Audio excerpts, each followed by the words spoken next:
꼭 알아야 할 어제의 뉴스. 5.18 당시 8살이던 김유성 군의 몸 안에서 발견된 총알 파편 분석 보고서입니다. 파편 성분은 납, 탄환 종류는 HP탄으로 의심된다는 분석이 나왔습니다. HP탄은 일반 탄환과 달리 끝부분이 뭉툭하게 파여 있습니다. 몸 안에서 버섯 모양으로 터지면서 납 파편이 피부 조직 사이사이에 박히게 됩니다. 1977년 채택된 제네바 협약 추가 의정서에서 인도주의적 이유로 금지된 무기입니다. 1973년 작성된 국제 적십자 보고서에도 HP탄 사용을 금지한다는 문구가 명시되어 있습니다. 한국 국제 적십자사에 확인한 결과 제네바 협약국인 한국도 당시 이러한 내용을 통보받았습니다. 이처럼 전장에서 적군에게도 쓰지 못하도록 한 HP탄을 계엄군이 사용했을 가능성이 제기되는 겁니다. 이에 대해 육군 측은 당시 병기 보급 기록에는 남아있지 않다는 입장만을 내놓고 있습니다. 탄환 제조업체인 풍사는 우리가 제작한 탄환으로는 보이지 않는다며 한국전쟁 당시 미국에서 넘어왔을 가능성이 있다고 말했습니다. 이번 국방부 진상조사단의 직접 조사 대상은 아니지만 납탄이 사용됐는지, 했다면 배경은 뭔지에 대한 진상규명도 이루어져야 한다는 지적이 나옵니다. 수도권에 위치한 한 코스닥 상장업체입니다. 이 회사는 지난해 9월 유력 대선 주자의 동생을 부회장으로 영입했습니다. 이 소식이 전해지면서 회사 주가는 한 달 새 3배 넘게 폭등했습니다. 금융감독원은 이 회사 대표 A씨가 이렇게 주가를 띄운 뒤 임원 명의로 차명 보유하던 주식을 팔아 100억 원대의 차익을 남긴 것으로 보고 A씨를 검찰에 고발했습니다. 금감원은 유력 주자의 동생이 회사와 계약을 맺었지만 실제 활동을 하지 않은 위장 영입이라고 보는 반면 업체 측은 해외 사업에 참여하는 등 실제 역할을 해왔다고 주장했습니다. 이 업체 말고도 특정 회사 대표가 대선 후보의 친척이라는 식의 허위 정보를 퍼뜨린 투자자들과 정치 테마주를 골라 고가의 매수 주문을 반복해 주가를 띄운 투자자 28명도 덜미가 잡혔습니다. 이들이 챙긴 부당이득이 157억 원에 달합니다. 투자자들은 인터넷 게시판이나 SNS를 통해 유포되는 풍문, 루머에 현혹되지 마시고 기업의 실적과 무관하게 주가가 급등하는 종목에 대해서는 투자를 신중하셔야 되겠습니다. 금감원은 대부분의 테마주가 일정 시점이 지난 뒤에는 오히려 폭락을 하는데 이 과정에서 개미 투자자들이 큰 피해를 본다며 주의를 당부했습니다. 지난 26일 강원도 철원 모부대 소속 A모 일병이 총탄에 맞아 숨질 당시 부근 사격장에선 사격훈련이 진행됐습니다. 유효 사거리 460m의 K2 소총 11정과 유효 사거리 250m의 K1 소총 1정 등 모두 12정이 사격훈련에 사용됐습니다. K2 소총의 최대 사거리는 2.4km이지만 최대 살상을 가하는 유효 사거리는 460m입니다. 당시 사로에서 표적지까지는 200m였고 A1병이 숨진 곳까지는 400m였습니다. 군 당국은 사격훈련이 이루어질 때 A1병이 표적지 뒤쪽으로 난 전술도로를 걷고 있었던 점과 탄두 유효 사거리 등을 근거로 돌이나 나무 등을 맞고 굴절된 총탄, 즉 도비탄에 의해 숨졌을 가능성이 높은 것으로 보고 있습니다. 이와 함께 직접 사격이나 표적지를 빗나간 유탄 등 모든 가능성도 함께 열어놨습니다. 직접사 또는 유탄 가능성을 포함해서 도비탄 가능성까지 모든 가능성을 염두에 두고 수사가 현재 진행 중에 있습니다. 이런 가운데 군 수사당국은 유가족의 동의를 얻어 A1병에 대한 부검을 실시했습니다. A1병의 몸속에서 빼낸 탄환을 분석해보면 돌이나 나무를 맞고 튄 도비탄인지 누군가 고의로 직접 사격을 했는지 등 사망 원인의 윤곽이 나올 것으로 보입니다. 송영무 국방부 장관은 A1병의 총탄 사망을 둘러싸고 논란이 계속되자 한 점 의혹도 남기지 말라며 특별 수사를 지시했습니다. 방송 중간에 좋아요를 눌러주시면 새날팀들에게 큰 힘이 됩니다. 미리 감사합니다. 트위터가 진짜 언론입니다. 다음 이슈는 좀 호러입니다. 러시아에서 식인 부부 사건이 충격을 주고 있는데요. 30명 살해 후 인육을 먹은 혐의로 부부가 주소 중에 있습니다. 영화 중에 그거 있었잖아요. 악마를 보았다. 네. 악마를 보았다 보면 이 식인 부부라고 정확하게 나오진 않아요. 근데 식인의 정황을 보여주죠. 어떤 식인일 가능성이 있는 그런 모습 장면들이 나오는데 이렇게 노골적으로 인육을 먹는 걸 목표로 살인을 했다는 거잖아요. 정말 우리 인류 사회에 이런 범죄가 있었나 싶은 생각이 드는 거죠. 이게 인육을 먹었던 그 기록들은 한 번씩 있잖아요. 일단 뭐 조난을 당하거나 전쟁 중에 그 기아 상태에서 어쩔 수 없이 이게 인육을 먹었다는 기록들은 있지만 인육을 먹는 것 자체를 목적으로 살인을 했다는 건 사실 저는 본 적이 없어서 정말 충격이었어요. 제가 러시아 사람은 아니지만 러시아에서 이런 일이 있었다는 거잖아요. 그게 1999년이면 부부가 그리고 남자가 지금 35살, 부인이 42살이에요. 7살 연상이고 99년이면 남자가 거의 17살 때부터 이런 엽기적인 행각이 시작이 됐다는 이야기인데 99년부터 거의 20년 동안 약 30명이죠. 뭐 거의 1년에 한 명 이상이라는 이야기잖아요. 그런데 이 범행이 밝혀진 계기가 굉장히 또 우연히 밝혀진 건데요. 이 한 거리에서 도로 수리 공사를 하던 기술자들이 분실된 핸드폰을 발견을 해서 이거를 열어보니까 핸드폰에 절단된 사람의 손을 아우 소름 끼친다 진짜. 가지고 이제 포즈를 취한 남성의 셀카 사진하고 여자의 절단된 머리 막 이런 것들이 이제 사진이 들어있었던 거예요. 그걸 보고 이걸 이제 발견한 사람들이 경찰에 신고를 했겠죠. 그리고 경찰이 핸드폰 소유자를 추적을 하고 이 사람이 이제 잡혔는데 이 사람은 이제 처음에는 거짓말을 합니다. 진술을 하기를 산책하다가 우연히 이 시신의 잔해들을 발견하고 호기심에 셀카 사진을 찍었다. 이것부터 일단 말이 안 되죠. 예.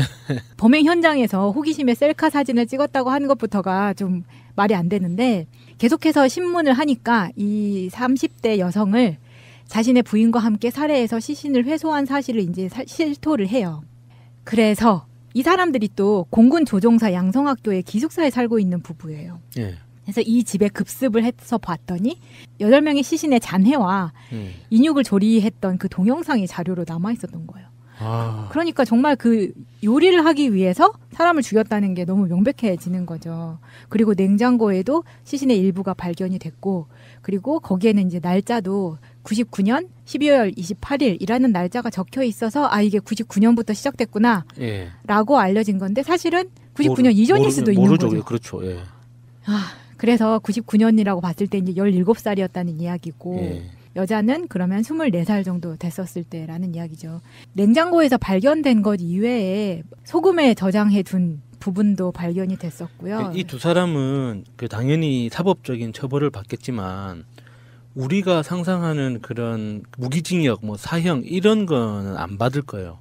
왜냐면은 의학적으로 관심을 갖는 사람들이 굉장히 많을 거거든요.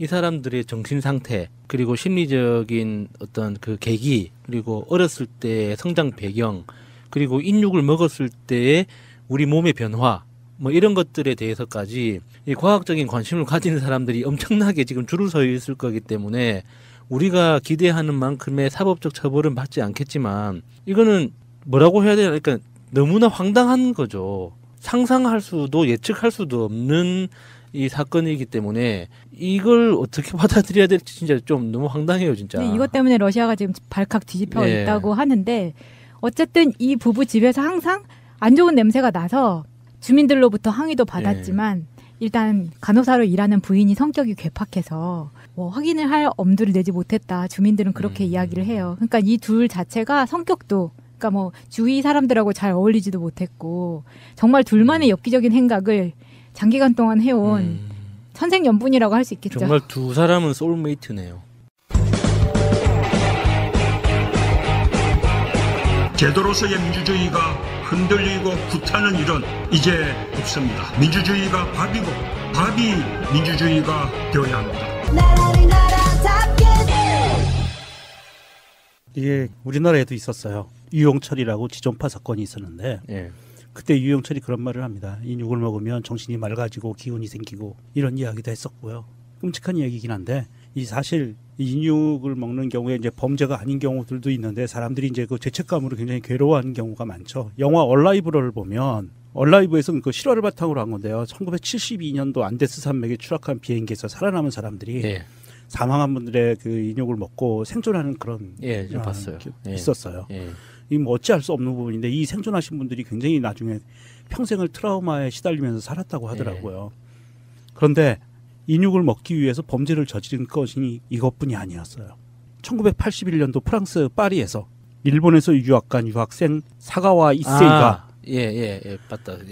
네덜란드 여학생을 자기 집에 초대해서 저녁 먹자고 초대한 뒤 저녁을 먹고 총으로 쏴서 살해를 하고, 그 작가 지망생이어서 뭐 그 자기가 작품 활동을 위해서 이 영감을 얻기 위해서 그랬다고 진술을 해가지고 또 한번 굉장히 큰 비난을 받았었죠. 살해를 하고 시간을 하고 요리를 해서 먹습니다.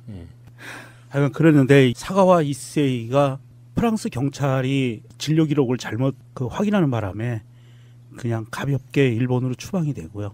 1년인가 살고 추방이 되고, 일본에서 다시 그 수사 자료를 요청을 하니까 처벌하기 위해서 프랑스 경찰이 본인들의 실수를 감추기 위해서 자료를 넘겨주지 않아서 그냥 유야무야 없어졌습니다. 그런 사건이 있었고요. 더 충격적인 사건은 이번에 러시아였습니다. 러시아에서 11명을 살해해서 인육을 먹은 할머니가 있었어요. 타마라 삼소노바라는 할머니인데, 이 할머니도 그 사람들을 11살 때부터 사람을 살해를 하고. 할머니 때 잡힌 거예요? 예. 마지막에 그 사람을 살해하고, 그리고 79세 때 할머니가 11살 때부터 그렇게 범행을 했는데 할머니 때 잡힌 거라고요? 할머니가 돼서 마지막에 이웃 사람을 살해를 해서 그거를 유기하려고 하다가 걸렸어요. 그래서 여죄를 추궁하다 보니까 11살 때부터 시작했던 거예요. 이런 기록들이 있는데, 사실 이 사람이 인육을 먹는 것은 굉장히 오래된 어떤 원시 시대라고 얘기할 수 있는 시대의 전통이었어요. 전쟁을 하면 상대방 장수의 인육을 먹습니다. 네, 그러니까 그 역사에서 식인 습관 어떤 문화가 있었던 건 어떤 절차, 세레모니 같은 거였어요. 그렇죠, 그러니까 세레모니죠. 적을 죽였을 때 내가 승리했다는 표시로 가장 몸이 건강했던 병사나 장수를 이렇게 머리를 쳐가지고 그 뇌만 떠먹든지, 안 그러면은 이제 각 그 팔다리에 그 살을 하나씩 떼어서 그 이긴 진영에 있는 장수들이 상징적으로 먹든지. 그러니까 두 가지. 안 그러면은 또 다른 문화권에서는 굉장히 이제 마을에서 그 존경받는 사람이 돌아가셨을 때 그 돌아가신 분의 지혜를 우리가 기억하겠다라는 의미로 그분의 인육을 먹기도 했었거든요. 그런데 이제 그게 수천 년, 수만 년 인류 문명이 이제 발전해 오면서 인육을 먹었던 종족들은 다 스스로 이제 그 면역력이 약해지거나 유전병이 생겨서 다 사라졌어요. 그래서 지금 현대 사회에서는 인육을 먹는 행위 자체가 장기적으로 유전적 다양성을 해친다는 게 이제 그 정론이 됐기 때문에 그게 인육을 먹는 행위 자체가 말도 안 되는 거죠, 사실은. 그런데 이렇게 한 번씩 범죄를 통해서 인육을 먹는 이야기가 되면 특히 이제 중고등학생들, 청소년들이 우리가 보통 영화에서 나오는 식인종이라고 하잖아요. 식인종이라는 그 말로 굉장히 저질, 어떤 인종차별적인 어떤 그런 개념을 합리화시키거든요. 그게 아니라고 설득을 해도 잘 받아들이진 않더라고요. 이런 범죄의 사례를 들어가면서. 근데 아까 그 할머니 이야기는 굉장히 충격적이네요. 할머니 이야기도. 이 할머니 이야기가요, 오래된 것도 아니에요. 이 이야기가 2005년도에도 그냥 남편이 실종됐는데 그렇게 했고 남편을 살해해서 그러니까 대박이다, 진짜. 최근에 이 타마라 삼소노바라는 할머니가 최근에 그런 것이 밝혀져서 지금 그 형을 살고 있대요. 복역 중이래요. 이 할머니 사진을 보니까 그냥 동네 할머니 같은 애요. 끔찍하네요, 좀. 이런 이야기하기가 좀 여러 가지 좀 마음이 좋지는 않은데, 사람의 목숨 가치가 너무 그냥 쉽게 여겨지는 것 같다. 이런 생각들이 좀 하게 되네요. 뭐 죄책감 자체를 못 느끼는 사람들일 수도 있고, 그러니까 어쨌든 범죄자로만 인식이 될 게 아니라 뭔가 정신병이잖아요, 이거는. 이런 면에서는 어떻게 보면은 서해순하고도 비슷한 심리적인 병이 더 크다고 볼 수 있지 않을까 싶네요.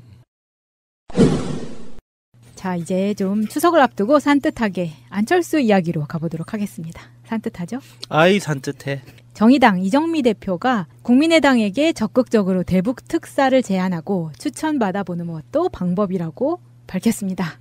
아니, 그렇단 말이에요? 저는 반대하고 싶지만 아니, 철수가 기분이 좋아진다면 아니야. 이거는 기분의 문제가 아니고요. 이거는 국가 100년 천년지 대계를 밟아나갈 수 있는 단초가 되는 일인데 의견을 구하는 거잖아요. 아니, 네가 골라 하는 게 아니라 추천해봐 이런 거니까. 그럼 안철수는 저요 그래요. 좋은 의견 감사합니다 이렇게 넘어가면 안 될까요? 지금 그러면... 안철수가 계속해서 그 외교 사절을 바꿔야 된다, 뭐 외무부를 바꿔야 된다 계속 이런 이야기를 하잖아요. 네가 한번 해봐 그러면. 자기가 외무부 장관 시켜준다고 하면은 정말 하겠다고 할 사람이잖아요. 그런 일은 없었으면 좋겠습니다. 없었으면 좋겠어요. 근데 이게 이정미 대표도 조금 좀 너무 쉽게 말씀을 하시는 게 대북 특사는요. 미국 특사보다도 더 중요하고요. 그렇죠. 중국 특사보다도 더 중요하고요. 이 자리는요. 정말 대통령과 국민들이 어떠한 생각을, 북한에 대해서 어떠한 생각을 갖고 있는지, 그리고 북한과 남한과의 관계는 어떻게 장기적으로 설정해 나가야 되고 지금 당장의 현안은 무엇이며 이것을 어떻게 풀어나갈 것인가, 이러한 것들을 대통령과 국민과 같이 공유하는 사람이 가야 되는 거예요. 새가 날아든다는 여러분들의 하트를 먹고 삽니다. 잊지 않으셨죠? 에피소드 제목을 누르고 플레이가 되면 오른쪽 위에 하트를 꾹 눌러주세요. 오늘도 감사합니다. 더 많은 분들이 들을 수 있도록 하트 꼭 눌러주세요.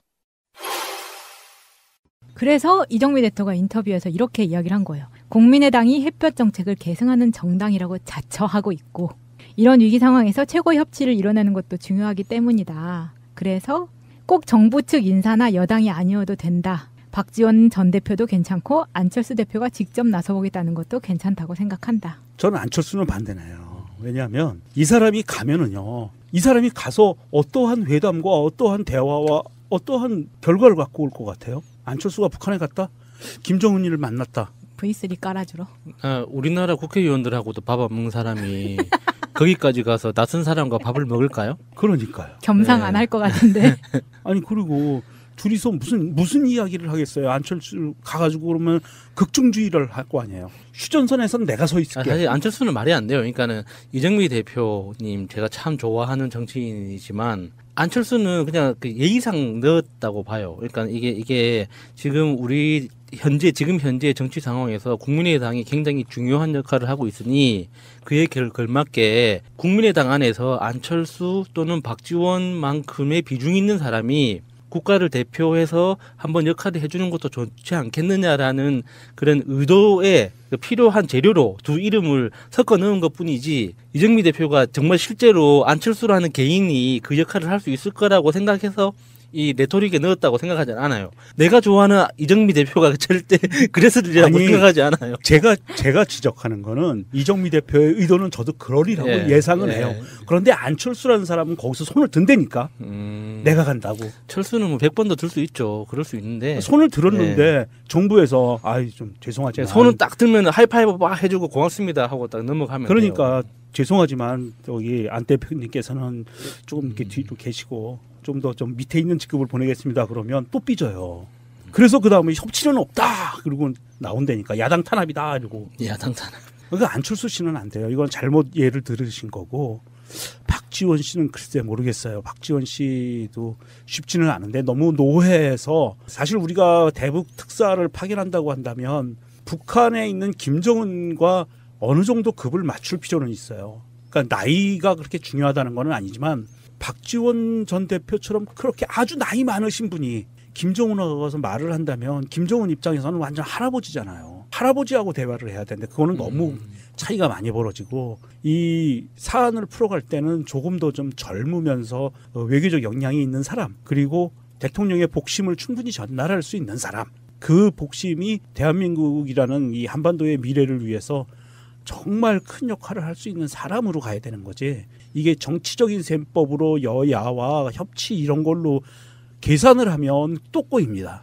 꼬이는 부분을 자꾸 만들어 나가면 어려울 것 같고요. 제가 보기엔 이거는 정면 돌파를 해서 정부에서 해야 될 문제인 것 같고 물론 이정미 대표가 이렇게 제안하는 것 자체는 건설적이에요. 제안은 건설적인데 제가 보기에는 이름을 너무 잘못 들으셨다. 조금 조심해 주셨으면 좋겠다. 아프다. 안철수 씨 그 극중주의예요. 그러면 안 돼요. 그분은 군사분계선에 양다리 걸치고 내가 여기 서 있을게 그러면 어떡하려고. 사실 그 안철수는 어떤 정치적 철학, 어떤 자기 신념, 그리고 자기가 만들고 싶은 어떤 국가에 대한 그림, 비전 이런 것들이 없기 때문에 맞아요. 그 정말 고위급 정상회담을 하면 할수록 할 말이 없을 거예요. 자기들이 내가 원하는 바가 있어야지 대화가 시작되는 거잖아요. 처음 만난 사람에 대해서도 우리가 그냥 내가 기분이 좋고 당신이 반갑다는 거를 알리고 싶어라는 의도가 생길 때 대화가 시작되는 거지, 밋밋하니까 안녕하세요 하고 인사하는 거는 대화가 아니거든요.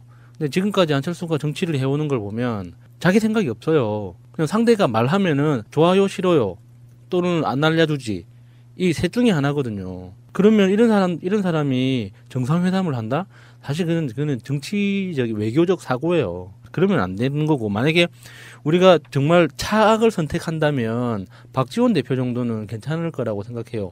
왜냐하면 그쪽 북한 측의 원로들하고도 그 인맥이 어떤 인연이 있고, 그 박지원이라는 사람이 북한과 교류했던 그런 역사적 기록들이 있기 때문에 그런 예우 차원에서도 북한 문화에서 봤을 때 박지원 같이 북한 입장에서 봤을 때 낯 익은 사람, 대화의 물꼬를 터주는 것도 괜찮을 거라고 생각하고, 박지원 대표가 개인적으로 가지고 있는 자기 욕망, 어떤 욕심, 정치적 욕심, 역사에서 자기 이름을 남기고 싶은 그 욕심에서 마지막 그 한 단추가 북한과의 관계를 풀어놓는 역할을 자기가 하고 싶어 하잖아요.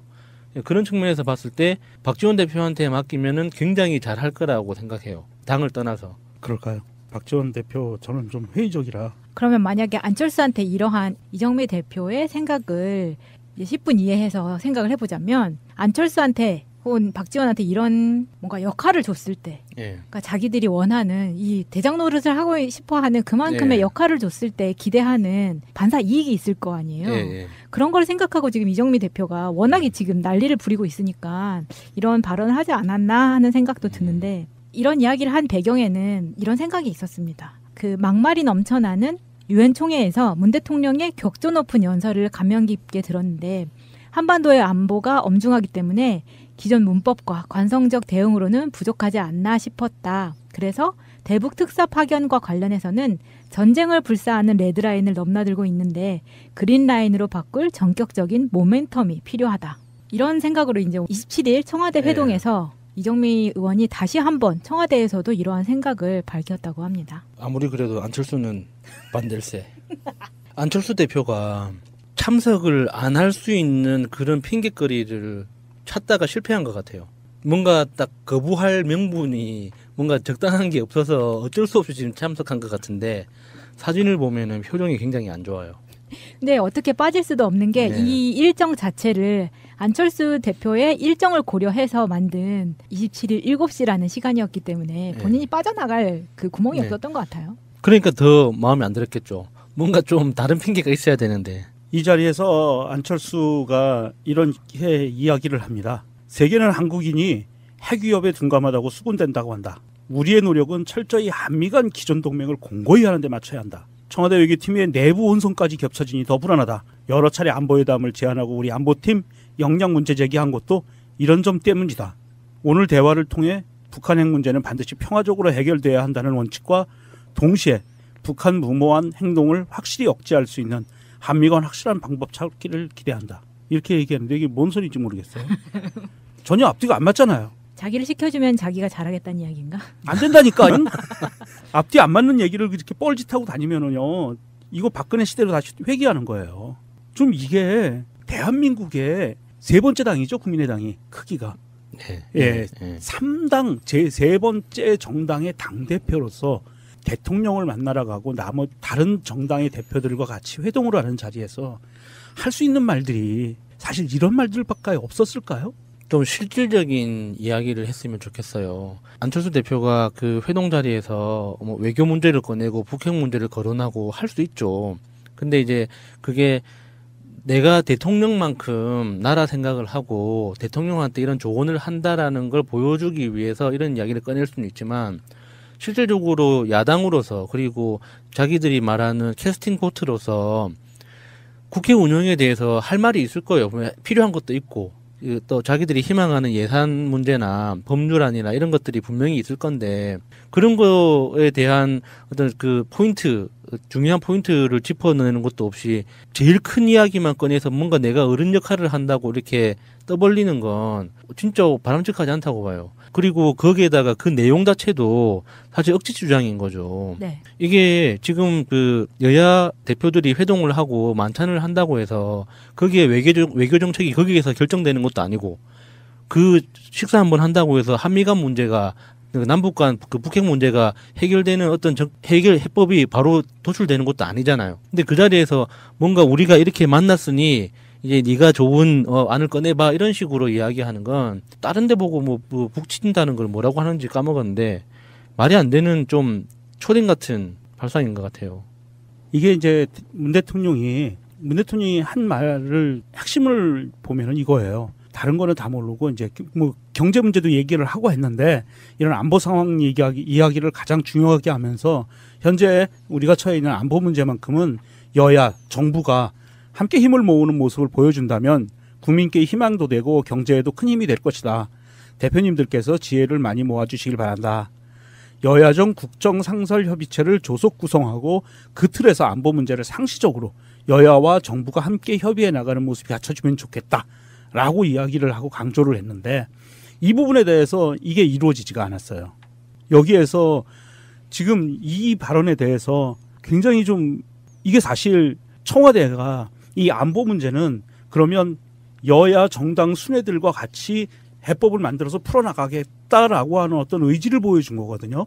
그래서 대북한, 대미국, 대중국의 외교 노선을 정할 때 우리 안보에 관계된 노선을 정할 때 특사 파견까지 노선을 정할 때 청와대로서는 독단적으로 하지 않고 같이 의견을 듣고 내지는 정보도 공유하면서 이렇게 대한민국이라는 나라 하나의 큰 틀로 움직이자라고 제시를 했는데 이거에 대해서 이제 이게 틀어졌어요. 그 틀어지면서 이 주호영 권한대행이죠, 원내대표. 이 사람이 얘기하는 거는 대통령이 주재하는 거는 국회가 대통령 밑에 있는 거라서 안 돼. 이런 논리를 폈어요. 그게 무슨 말이에요? 국회가 대통령 밑에 자기들 있다니요? 국회의원인데 예. 대통령이 이런 그 여야정 협의체를 만드는 거예요. 자기들이 쓱 들어가서 대통령이 주재하는 데서 이렇게 뭔가를 하는 거는 자기들 국회의원인데 국회의원들이 대통령 밑으로 들어가는 모양새니까 안 돼라고 거부를 한 거예요. 이게 참 너무 단순 무식한 이게 우리가 국회의원들이 과연 제대로 된 인간들인가 하는 의심을 품었던 내용들 중에 하나가 이거예요. 나라가 정말 곧 전쟁이 날지도 모르는 급박한 상황으로 치달아가는 이때 물론 나지는 않겠지만 그렇게 급박하게 국제 정세가 돌아가고 있는 이 상황에 하나로 똘똘 뭉쳐서 무언가 단일한 모습으로 목소리를 하나로 내면서 외교적으로 풀어나가자, 안보 문제를 풀어나가자라고 제안이 들어왔으면 이것을 당내에서 협의하고 우리 의견을 모아봅시다라고 얘기를 끝냈어야 정상인 거라고 보거든요. 그런데 이 자리에서 그게 안 된다고 했다면 얘는 도대체 지가 국회의원인 게 원내대표인 게 무슨 그렇게 큰 벼슬이라고 대통령 밑에 못 들어가 이 논리예요. 근데 누가 대통령 밑에 들어가려는 거야? 자기들이 제일 궁금해하는 정보를 준다는 거 아니에요 지금.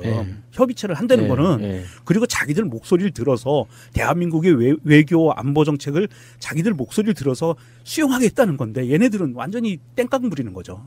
이 너무 심한 얘네들의 협치 대상이 정말 안 되는 것 같아요 애들이. 이해훈 의원이나 하태경 의원이나 유승민 의원이나 김무성 의원이나 이런 사람들의 어떤 실제 민낯들을 보면서 바른정당이라는 정당의 당대표 권한대행이잖아요. 그러니까 이런 사람들이 사실상 자유당하고 큰 차이가 없다는 거는 우리가 알잖아요. 지금 이 당대표 회동에서 홍준표가 빠져있긴 하지만 사실 홍준표 대신에 홍준표 몫을 가지고 참석한 거라고 봐도 뭐 큰 차이는 없죠. 권한대행이라고 했으니까요. 예. 아, 그 권한대행인가요? 네, 그 권한대행이에요. 당대표 권한대행. 예, 그 홍준표의 권한을 대행해서 간 건 같다는 느낌도 드네요. 그렇게 들으니까. 이게 기본적으로 바른정당도 그렇고 사실 이 협조할 의지가 없잖아요. 전혀 협조할 의지가 없어요. 예. 그러니까 핵 문제에 대해서도 핵 문제를 평화적으로 해결할 의지가 없잖아요. 그렇죠. 전술핵 들여오자고 지금 주장하고 있는데 가서 무릎 꿇고 빌었죠. 주세요 그러고.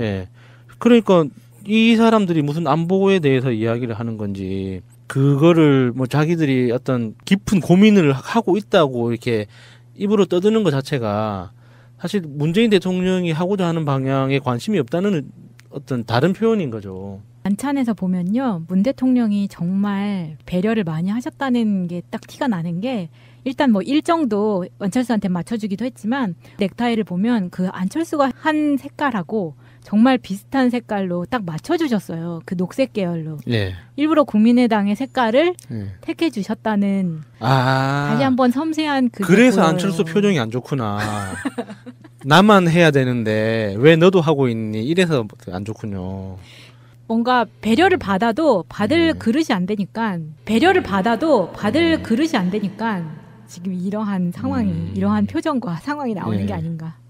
그런데 이렇게 일부러 대통령이 비슷한 녹색 계열의 넥타이로 친근감까지 나타내고 있는데 더 이상 정말 땡깡은 안 부렸으면 좋겠네요. 안철수한테 그런 걸 기대하기는 어려울 것 같습니다. 아마 연말까지 굉장히 큰 화력을 보여줄 거라고 기대하고 있어요. 안철수 대표가. 네. 예. 그럼 우리 여기까지 안철수 대표에 대한 산뜻한 이야기는 접고 더 하고 싶지만 네. 이제 다시 세월호다 18번째 시간입니다. 자, 공순주님 나오셨고요. 네, 안녕하세요. 지난주에 고상현님 나오셔가지고 블랙박스 영상 그 이야기도 좀 했고, 그리고 해경들 재조사해야 된다 이런 얘기도 했고요. 서명 좀 해주세요 했더니 한 1000명 정도가 더 불어났더라고요. 네. 24일 날 끝나는 거. 네. 그렇게 큰 의미는 없죠. 그게 몇만 명은 돼야 되죠, 원래는. 네. 그래도 많은 분들이 늦게서야, 그러니까 이거를 저한테 굉장히 좀 빨리 알려주셨으면 좋을 텐데, 서명 작업은 어느 날 갑자기 확 불어나지는 않더라고요. 알리고 그래서 막 10일, 20일 지나야 되는데, 네. 한 일주일 남겨놓고 이제, 우리 이런 거 하고 있어라고 말하면 어떡해. 뭐 그런 측면이 있었던 것 같고, 어쨌건 참여해주신 모든 분들께 감사드리고요. 이번 서명하신 분들만큼은 세월호 진상규명에 대해서는 누구보다도 앞장서시는 분들이 아닌가 싶고, 뭐 일각에서는 뭐 해경들이 무슨 죄가 있냐 하실지 모르겠는데 저는 그렇게 생각하지 않거든요. 그 사람들을 뭐 따로 처벌하겠다 이런 의미보다 실제로 너희들이 어떤 명령 받았냐 이런 것들에 대한 너무나 미심쩍은 것들이 많았던 사건이기 때문에 박근혜 정권이 아니고, 그래서 뭐 김기춘, 우병우가 지휘하는 검찰이 아니고 문재인 대통령의 정부가 다시 재조사해야 된다, 이거는 뭐 당연한 이야기 아니겠습니까? 당연한 거고. 다시 한번 서명에 참여해 주신 분들께 감사드리고요. 허다윤 양, 조은화 양, 이걸 이별식이라고 부르대요. 이제 원래는 이제 미수습 되신 분들 다 찾으면 한꺼번에 하기로 했대요. 근데 이제 또 유해를 냉동실에 넣어놔야 되잖아요. 거기 지나갈 때마다 너무 미치고 힘들어서 안 되겠다 싶어가지고 두 학생에 대한 이별식을 했어요. 그 목포신앙에서도 하고, 그다음에 서울시청에서도 하고, 저기 마지막으로는 이제 이쪽 연결식은 안산에서 한 거죠. 아직도 못 찾으신 분들이 있고요. 조은화 양 어머니, 허다윤 양 어머니, 어떤 세월이었을까 이런 생각을 해보면, 또 그분들은 전면에 서서 투쟁했던 분들이잖아요. 여러 가지 생각해보면 마음이 좀 착잡하고요. 그런 일이라는 건 인간한테 형벌입니다. 유해를 찾는 게, 그러니까 유가족이 되는 게 목표인, 뭐 그렇게 표현도 하셨지 않습니까? 우리는 유가족이 되는 게 목표다. 결국엔 뭐 유해를 찾았다고 하지만 깊은 일은 사실 아니죠. 3년이 훌쩍 3년 반 정도 시간 동안 길거리에서 그냥 보낸 세월이거든요. 그분들의 한은 어느 누구도 갚아줄 수는 없는 겁니다. 예를 들어 진상규명이 되고 책임자 처벌이 다 끝난다고 해도 그분들한테는 그게 평생의 상처로 남아있겠죠. 남아있는 세월, 살아가는 동안에 남아있는 세월이 얼마나 막 아픈 상처겠냐 이런 생각이 들면 너무나 당연하고 뻔한 얘기지만, 이런 세월호 참사 같은 건 절대 이 나라 이 땅에 일어나서는 안 된다. 그것의 어떤 단적인 걸 보여주는 바로 그런 이별식이 아니었나 이런 생각을 해봅니다. 이제 그 아이들을 찾았으니까 보통 부모님들께서 시간이 좀 지나시면 많이 아프세요. 근데 그렇죠. 이제 아프시지 않으셨으면, 그래도 워낙 건강이 안 좋으셔서 걱정이긴 한데 아프지 않게 좀 병원에도 다니시고 약도 좀 드시고 왜 이렇게 병원을 안 다니시는지 모르겠어요. 아이들한테 미안하셔서 그러신지, 그래서 건강 관리를 좀 잘 해주셨으면 합니다. 네. 그리고 세월호 선체조사위원회라고 있잖아요. 지금 블랙박스 영상이 나오고 있는 게 바로 세월호 선체조사위원회에서 수거한 영상들이에요. 그게 이제 공식 통로를 통해서 국회의원실로 가고, 관련된 국회의원실에서 뭐 뉴스타파라든지 미디어에다가 보내서 이제 분석도 시키고 뭐 여러 가지 과정들을 거치는데, 지금 세월호 선체조사위원회가 세월호 사고 현장 그 해역에서 조사를 한다고 하네요. 제 생각은요, 예를 들어서 그 세월호가 들려서 올려진 자리를 수색했더니 유해가 나오고 그랬잖아요. 거기도 광범위하게 뭔가 더 이렇게 수색을 하고 그러면 아직도 더 나올 게 저는 있다고 보거든요. 네. 그 자리를 좀 더 수색하고 그래서 선체조사위원회가 사실은 세월호 제2기 특조위의 전작업이 아닐까 싶고 그 연결성이 있어야 될 거 아니에요. 그러니까 특조위가 만약에 다시 출범하게 되면 선조위의 그 자료 조사의 기반을 바탕으로 할 거 아니에요. 네, 그렇죠. 네, 전혀 연관성이 없다고는 볼 수 없는 것이고. 네.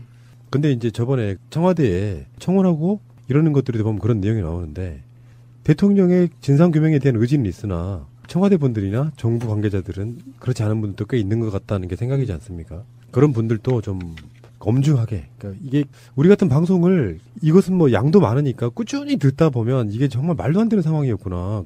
그러면 그걸 납득시켜줘 하는 게 지금 세월호 진상규명의 기본 목적이잖아요. 네. 근데 거기에 대해서 이런 우리 같은 관념이 없으면 보통 그런 식으로 이야기를 하는 거예요. 뭐 세월호 사건이 지금 최근에 서울대 모 교수가 밝힌 자료 혹시 보셨습니까? 그러니까 세월호가 무너진 것은 세 가지 조건이 다 맞아 떨어져서 세월호가 이렇게 침몰한 거다라고 이렇게 확정을 지어버리신 분 한 분 있었죠. 확정 지으신 분이 아니고요. 그분이 그 법무부 세월호 시뮬레이션 한 그 교수예요. 그러니까. 네. 그래놓고 미리 언론에 언론 플레이를 하는 거예요. 과적, 뭐 구조 변경, 그리고 좋다. 요것이 한꺼번에 물려가지고 세월호가 침몰한 거다. 그 외에 확률은 0%다 이런 식으로 단정적으로 말하는 것 자체가 저는 마땅치가 않더라고요. 그건 아무도 모르는 거잖아요. 시뮬레이션이라고 하는 것도 결국은 세월호가 직접 한 거 아니잖아요. 그렇죠. 그러니까 여러 가지 오차가 있을 수가 있는 부분이 있는데 그런 언론 플레이를 하는 이유가 뭘까 저는 곰곰하게 생각을 해봤습니다. 다른 이유 없어. 세월호 운영하는 주체가 뭔가 잘못해서 그래서 댓글이 뭐라고 달렸는지 아십니까? 그래서 전타한 이유가 뭐냐고. 전타할 이유는 없었잖아요. 네, 그렇죠. 나머지는 두 가지는 팩트라고 치더라도. 네, 그렇죠. 전타한 이유가 뭐냐고 묻는 바로 그런 네. 것도 한번 봤고요. 네. 사실 솔직히 방송하는 우리도 지쳐요. 어떨 때 보면은 사실은 처음 하는 얘기인데도 비슷한 얘기 하는 것 같잖아요. 왜? 세월호 관련해서는 워낙에 많은 정보들이 나왔기 때문에 언젠가 이게 마치 다른 데서 한 이야기처럼 느끼시는 분도 있더라고요. 최근에 지금 원딘 이야기하는 거는 거의 처음 나오는 이야기들이잖아요. 예, 그렇죠. 중간에 뭐 공기 주입이나 네. 그런 거는 그것도 이제 시즌 1에 저희들이 이제 계속 했던 얘기를 같이 이제 지나가면서 처음 했던 거를 잠깐 말씀을 드리는 거지요. 언젠을 다루는 데는 많지 않으시던데. 그 사람은 있잖아. 뭐 예를 들어서 세월호가 무너졌는데 처음부터 사람들이 무슨 음모가 있다 이렇게 말하지 않았어요. 예, 그렇죠. 뭔가 상황들이 너무 이상하니까 거기에 대해서 의혹 제기하다 보고 거까지로 알려고 노력하고 조사하고 연구하다 보니까 이러이러한 의혹이 있네 이렇게 밝혀진 거거든요. 예, 그렇죠. 최근에 어떤 분이 저한테 뭐 댓글로 그러신 분이 있었어요. 세월호 관련해 가지고 새가 날아든다를 좀 욕하시길래 속으로 그런 생각해봤어요. 당신은 왜 그러시죠? 그분의 이야기는 되게 간단한 거예요. 나도 연구해보고 조사해봤는데 세월호는 그냥 과적해가지고 그냥 무너진 거야. 뭘 여기 무슨 음모가 있겠니 이렇게 단정적으로 말씀하시는 분. 저는 뭘 다른 식으로 의심하고 싶진 않아요. 그러니까 어떤 문제가 있냐면은 그것은 그분의 생각인 거고 우리의 기준은 딱 하나라고 생각하거든요. 세월호 유족이에요. 네. 이분들이 납득할 수 있을 정도 상황을 만들어주는 거거든요. 설사 박근혜 정권이 그것을 진실 그대로 말했다고 할지라도 그것에 대한 증명을 해서 납득이 되게끔 말해주고 싶은 거예요. 나머지는 다 부수적인 얘기라고 생각합니다. 예, 잠시 후에 오겠습니다.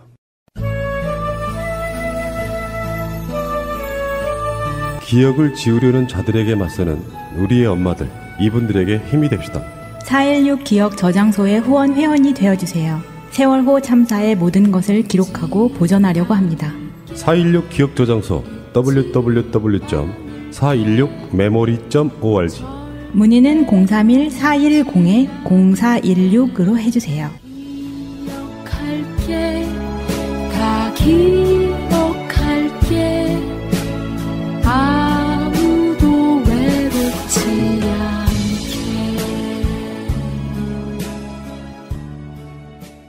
나중에 제가 떳떳하게 제 아들을 만날 때 엄마가 열심히 했다고 하려고 저는 기억저장소에서 열심히 할 것이고 하고 있습니다. 오늘은 또 지난주에 한번 중단됐던 이야기인데 언딘 이야기 계속 해야겠죠? 네. 오늘 전반적으로 해주실 얘기 개괄적인 걸 좀 설명을 해주세요. 예, 오늘은 그 말 그대로 이제 인양 관련된 언딘하고 해경 그 상황에 대해서 그 행동했던 부분에 대해서 말씀을 드릴 거고요.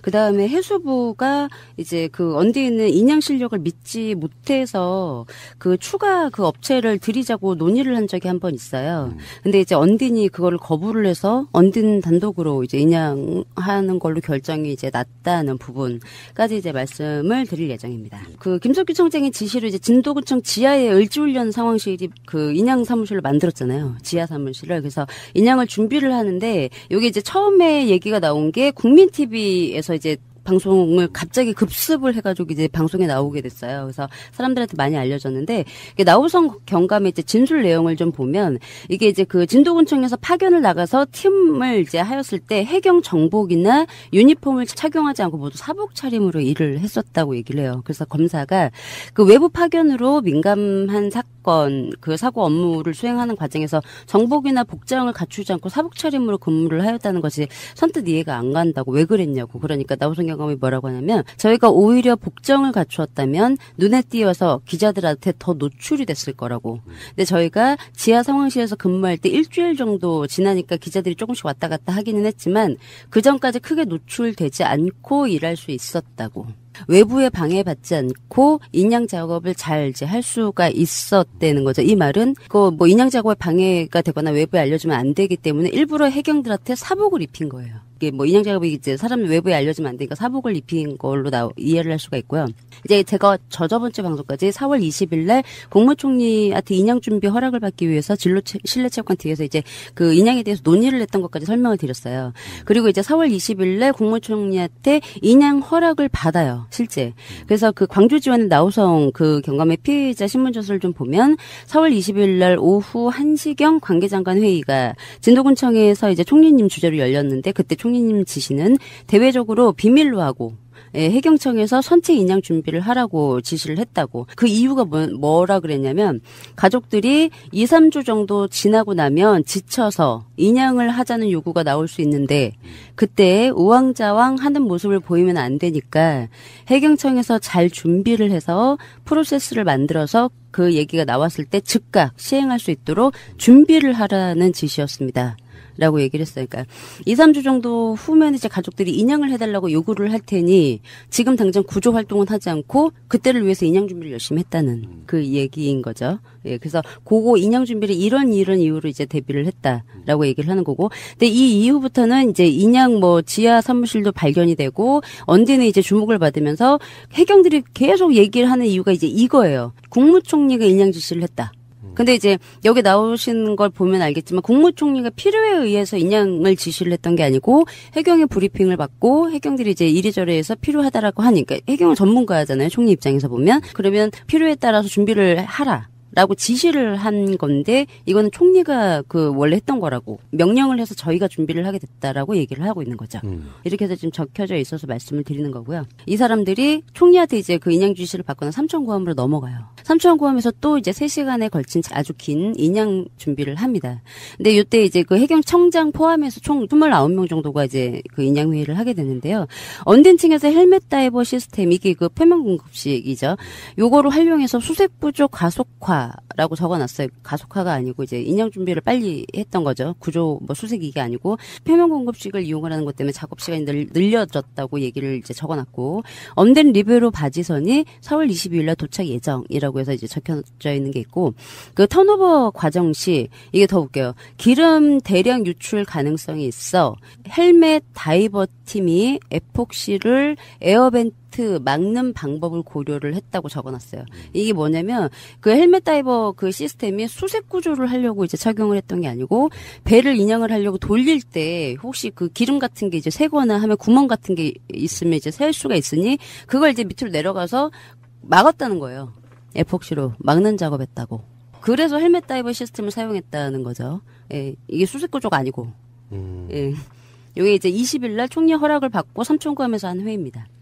그래서 이렇게 해서 그 막는 방법을 고려를 했다라고 적혀져 있고 또 하나가 이제 준비 과정에서 이게 너무 웃기는 게 준비 인양 과정에서 필요한 장비를 유명 메이커 패키지로 준비라고 적어놨어요.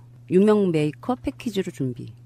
인양 장비 과정에 필요한 장비를 이왕 사는 거니 좋은 거를 사라고 해경이 얘기를 해준 건지 아니면 유명 메이커가 아니면 인양을 할 수가 없어서 반드시 유명 메이커로 사야 된다고 언딘이 얘기한 건지는 모르겠는데 일단 이렇게 너무 어이없는 얘기를 적어놨고요. 그다음에 그 밑에 수색 구조 병행 인양 준비 과정 논의라고 해서 적어놓은 내용이 있는데 이게 중량은 뭐 무게 뻘이 뭐 안에 들어가 있어서 무게 같은 거를 신중히 고려를 해야 된다고 써 있고 체인 무게나 슬링 간격 인양 방법에 대해서 써 있고 근데 여기서 저희가 불씨를 해야 될 게 20일 날 언딘이 세월호를 인양하는 기간을 2달로 잡아요. 세월호 인양 기간을 2달로 잡아요. 그래서 써 있어요. 인양 과정이 2개월 정도 소요되므로 라고 써 있어요. 그러니까 지금 이 국내 외국 업체도 아니고 장비가 엄청나게 많은 아니면 인력을 다 갖추고 있는 업체도 아닌 조그만 중소군한 업체가 세월호 인양을 2개월을 잡았다는 거죠. 근데 여기서 잠깐만요. 지금까지 세월호가 3년 넘게 있다 올라왔잖아요. 네. 그래서 우리들이 사람을 어떤 영향을 받을 수 있냐면 그 당시 새누리당 쪽 인사들은 저렇게 큰 배를 인양하는데 뭐 1,000억 대네 2,000억 대네 이런 식으로 이렇게 약간 공포 분위기 조성해서 마치 국민의 세금이 쓰이느니 차라리 거기 인양하지 말자고 했던 김진태 같은 자도 있었어요. 그리고 어떤 언론 전문가들 나와가지고 이거 뭐 잘못 다 들어올리면 부러지네 어쩌네 해가지고 세월호 인양하는 게 굉장히 어려운 것처럼 이야기를 했었어요. 근데 사실 막상 올려놓고 보니까 정말로 쉽게 올린 거거든요. 근데 애초에 언딘의 인양 계획서에도 2달 정도면 처음에 초반 작업 시작해가지고 막 중간에 체인 걸고 배 밑으로 뭘 집어넣고 하면서 끌어올리는 작업 속에 그 사람들은 세월호 인양할 생각이 없었다기보다는 진짜 중요한 건 인양하는 방식이잖아요. 근데 세월호 안에다가 풍선을 집어넣어가지고 공기 주입한다고 그러면서 세월호 곳곳에다 구멍을 뚫어버렸거든요. 그거랑 상당히 연관성이 있는, 그러니까 모든 사건의 증거는 거기에 있다고 그러지 않습니까? 네. 초반에 나온 계획서에 보면 2달 정도면 충분히 다른 작업 다 포함해서 올릴 수 있다 이런 거 아니에요. 맞아요. 근데 3년 걸린 거예요. 결론적으로 네, 보면. 네. 그러니까 처음에 그 2015년도 8월 15일 날 상하이가 현장에 도착을 해서 한 1년 9개월 만에 올라온 거예요. 예, 침몰하고 나서는 한 1073일 만에. 이제 올라온 건데 일단 이제 올라왔을 때 그 언제는 2개월을 애초에 이게 4월 20일이니까 완전 초기잖아요. 근데 이때 이제 2달을 잡았고 그 이종인 대표님 인터뷰한 거를 들어보니까 그러니까 짧으면 4개월, 길면 이제 워낙 이제 바다 해상 상태를 봐서 안 좋으면 그게 이제 간격을 여유를 잡고 인양을 하게 되면 길어야 6개월. 넉넉하게 잡았어요. 네, 넉넉하게 6개월이면 된다고 얘기를 하시더라고요. 근데 제가 방금 말씀드렸지만 1년 9개월이 걸렸죠. 그래서 일단 이렇게 이제 그 적혀져 있습니다. 특이하게 2달이면 자기네들 인양할 수 있다고. 그리고 이제 인양에 필요한 장비가 지금 부족하니 그 인양 장비를 살 수 있는 제가 뭐 쭉 말씀드렸죠. 그 군한 금액에 대해서 그거를 그 수입하고 가져오고 그게 한 10일 정도 걸린다고 적어놨고. 근데 또 특이한 게 회의에서 발설되는 의견은 절대 언론 보도 금지. 보안 유지 철저라고 써 있습니다. 예, 역시 외부에 절대 알려지면 이제 안 되는 걸로 비밀 유지를 한 걸로 이제 나오고요. 그다음에 그 18일날 선수 내려갔을 때도 김석규 청장이 그랬어요. 이거는 인양 회의고 내용이 유출되면 유가족들한테 오해를 할 수가 있으니까 절대 외부에 얘기하지 말라고. 그러니까 계속 당부를 합니다. 해경 쪽에서는 외부에 이제 그 나가지 못하게 얘기가 나가지 못하게 비밀을 유지를 하면서 착실하게 이제 인양 준비를 하죠. 추가적으로 말씀을 드릴게 실내체육관 뒤에서 이제 총리랑 장관한테 이제 인양 설명을 하기 위해서 논의를 했다고 했잖아요. 근데 그 나우성 경감의 진술 중에서 한 부분이 뒤에 뭐 장병수 여사 뭐 체육관에 누가 있었는데 목포 뭐 서해청 직원들도 몇 명 있었는데 사복 차림이라서 누가 누군지 몰랐다라는 얘기를 이제 한 게 있어요. 이게 이제 이 내용을 좀 보면 처음에 논란이 됐던 부분을 살짝 좀 말씀을 드리면 정보관들이 되게 많았잖아요. 진도 실내 체육관에 굉장히 많이 깔려 있었다고 하죠. 그래, 그때 신빈이 말씀에 가면 경찰 반, 일반인 반. 맞아, 그렇게 했어요. 그래서 그 중앙구조본부, 그러니까 해경의 밑에 이제 수사구조, 그러니까 수사본부가 하나 구성이 됐었는데 서해청에서 이제 흑백년 안전총괄부장이 총괄을 해서 이제 팀을 하나를 구성을 합니다. 그래서 이 사람들이 이제 세월호 전복 사고 관련돼서 정보관 배치된 이제 내용을 조금 잠깐 설명을 드리면 당일날이에요. 16일부터 이제 계속 활동을 한 걸로 나오는데 첫날, 그러니까 조금 모르겠고 첫날 83명 정도가 투입을 했다고 써놨어요. 그래서 임무를 좀 보면 실종자 가족 동향 현장 정보 활동 의전 지원이라는 임무가 있었대요. 이 사람들한테. 그래서 정보관 현장 활동 대책반을 이제 구성을 했고 팀별 그 임무를 보면 총괄 지휘하는 거는 말 그대로 뭐 정보 총괄 지휘를 하는 거고 상황 관리하는 사람은 요 상황을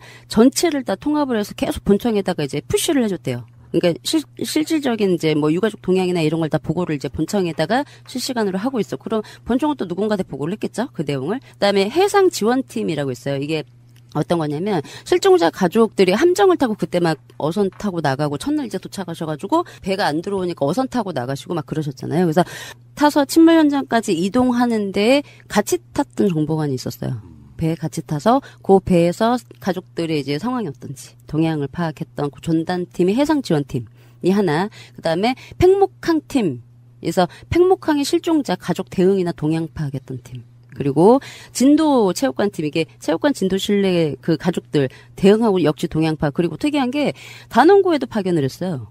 단원고에 안산 단원고 실종자 가족 및 학교 측의 동향 파악. 그리고 병원팀도 구조자들 이제 살려서 병원에 보냈을 거 아니에요. 그러면 이제 그 살았던 사람들이 뭐 무슨 얘기를 하는지 그런 걸 좀 파악을 하려고 했겠죠. 그래서. 근데 이게요. 네. 최대한 선의로 생각해 보면은 그 당시에 이제 청와대에서 나왔던 문건들 중에 그 돌아가신 분 있잖아요. 그 당시에 민정수석하던 분, 김영한 메모에 보면 그게 나와요.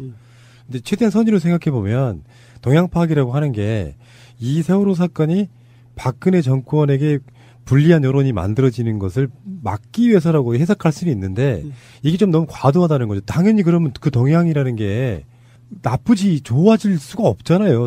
정부가 무능해가지고 지들 말대로라고 해도 맞아요. 못 구했는데 근데 거기에 과도하게 뭔가 쏟았다는 것은 뭐냐면은 그러니까 우리가 말하는 여러 가지 의혹들 중에 정부가 뭔가 우리가 생각하는 것보다 훨씬 더 감춰야 될 것이 많았다는 의미로 또 해석을 할 수가 있는 거거든요, 이게. 네. 그 임명 배치표를 보니까 전국에 있는 해경의 정보관들이 다 동원됐어요.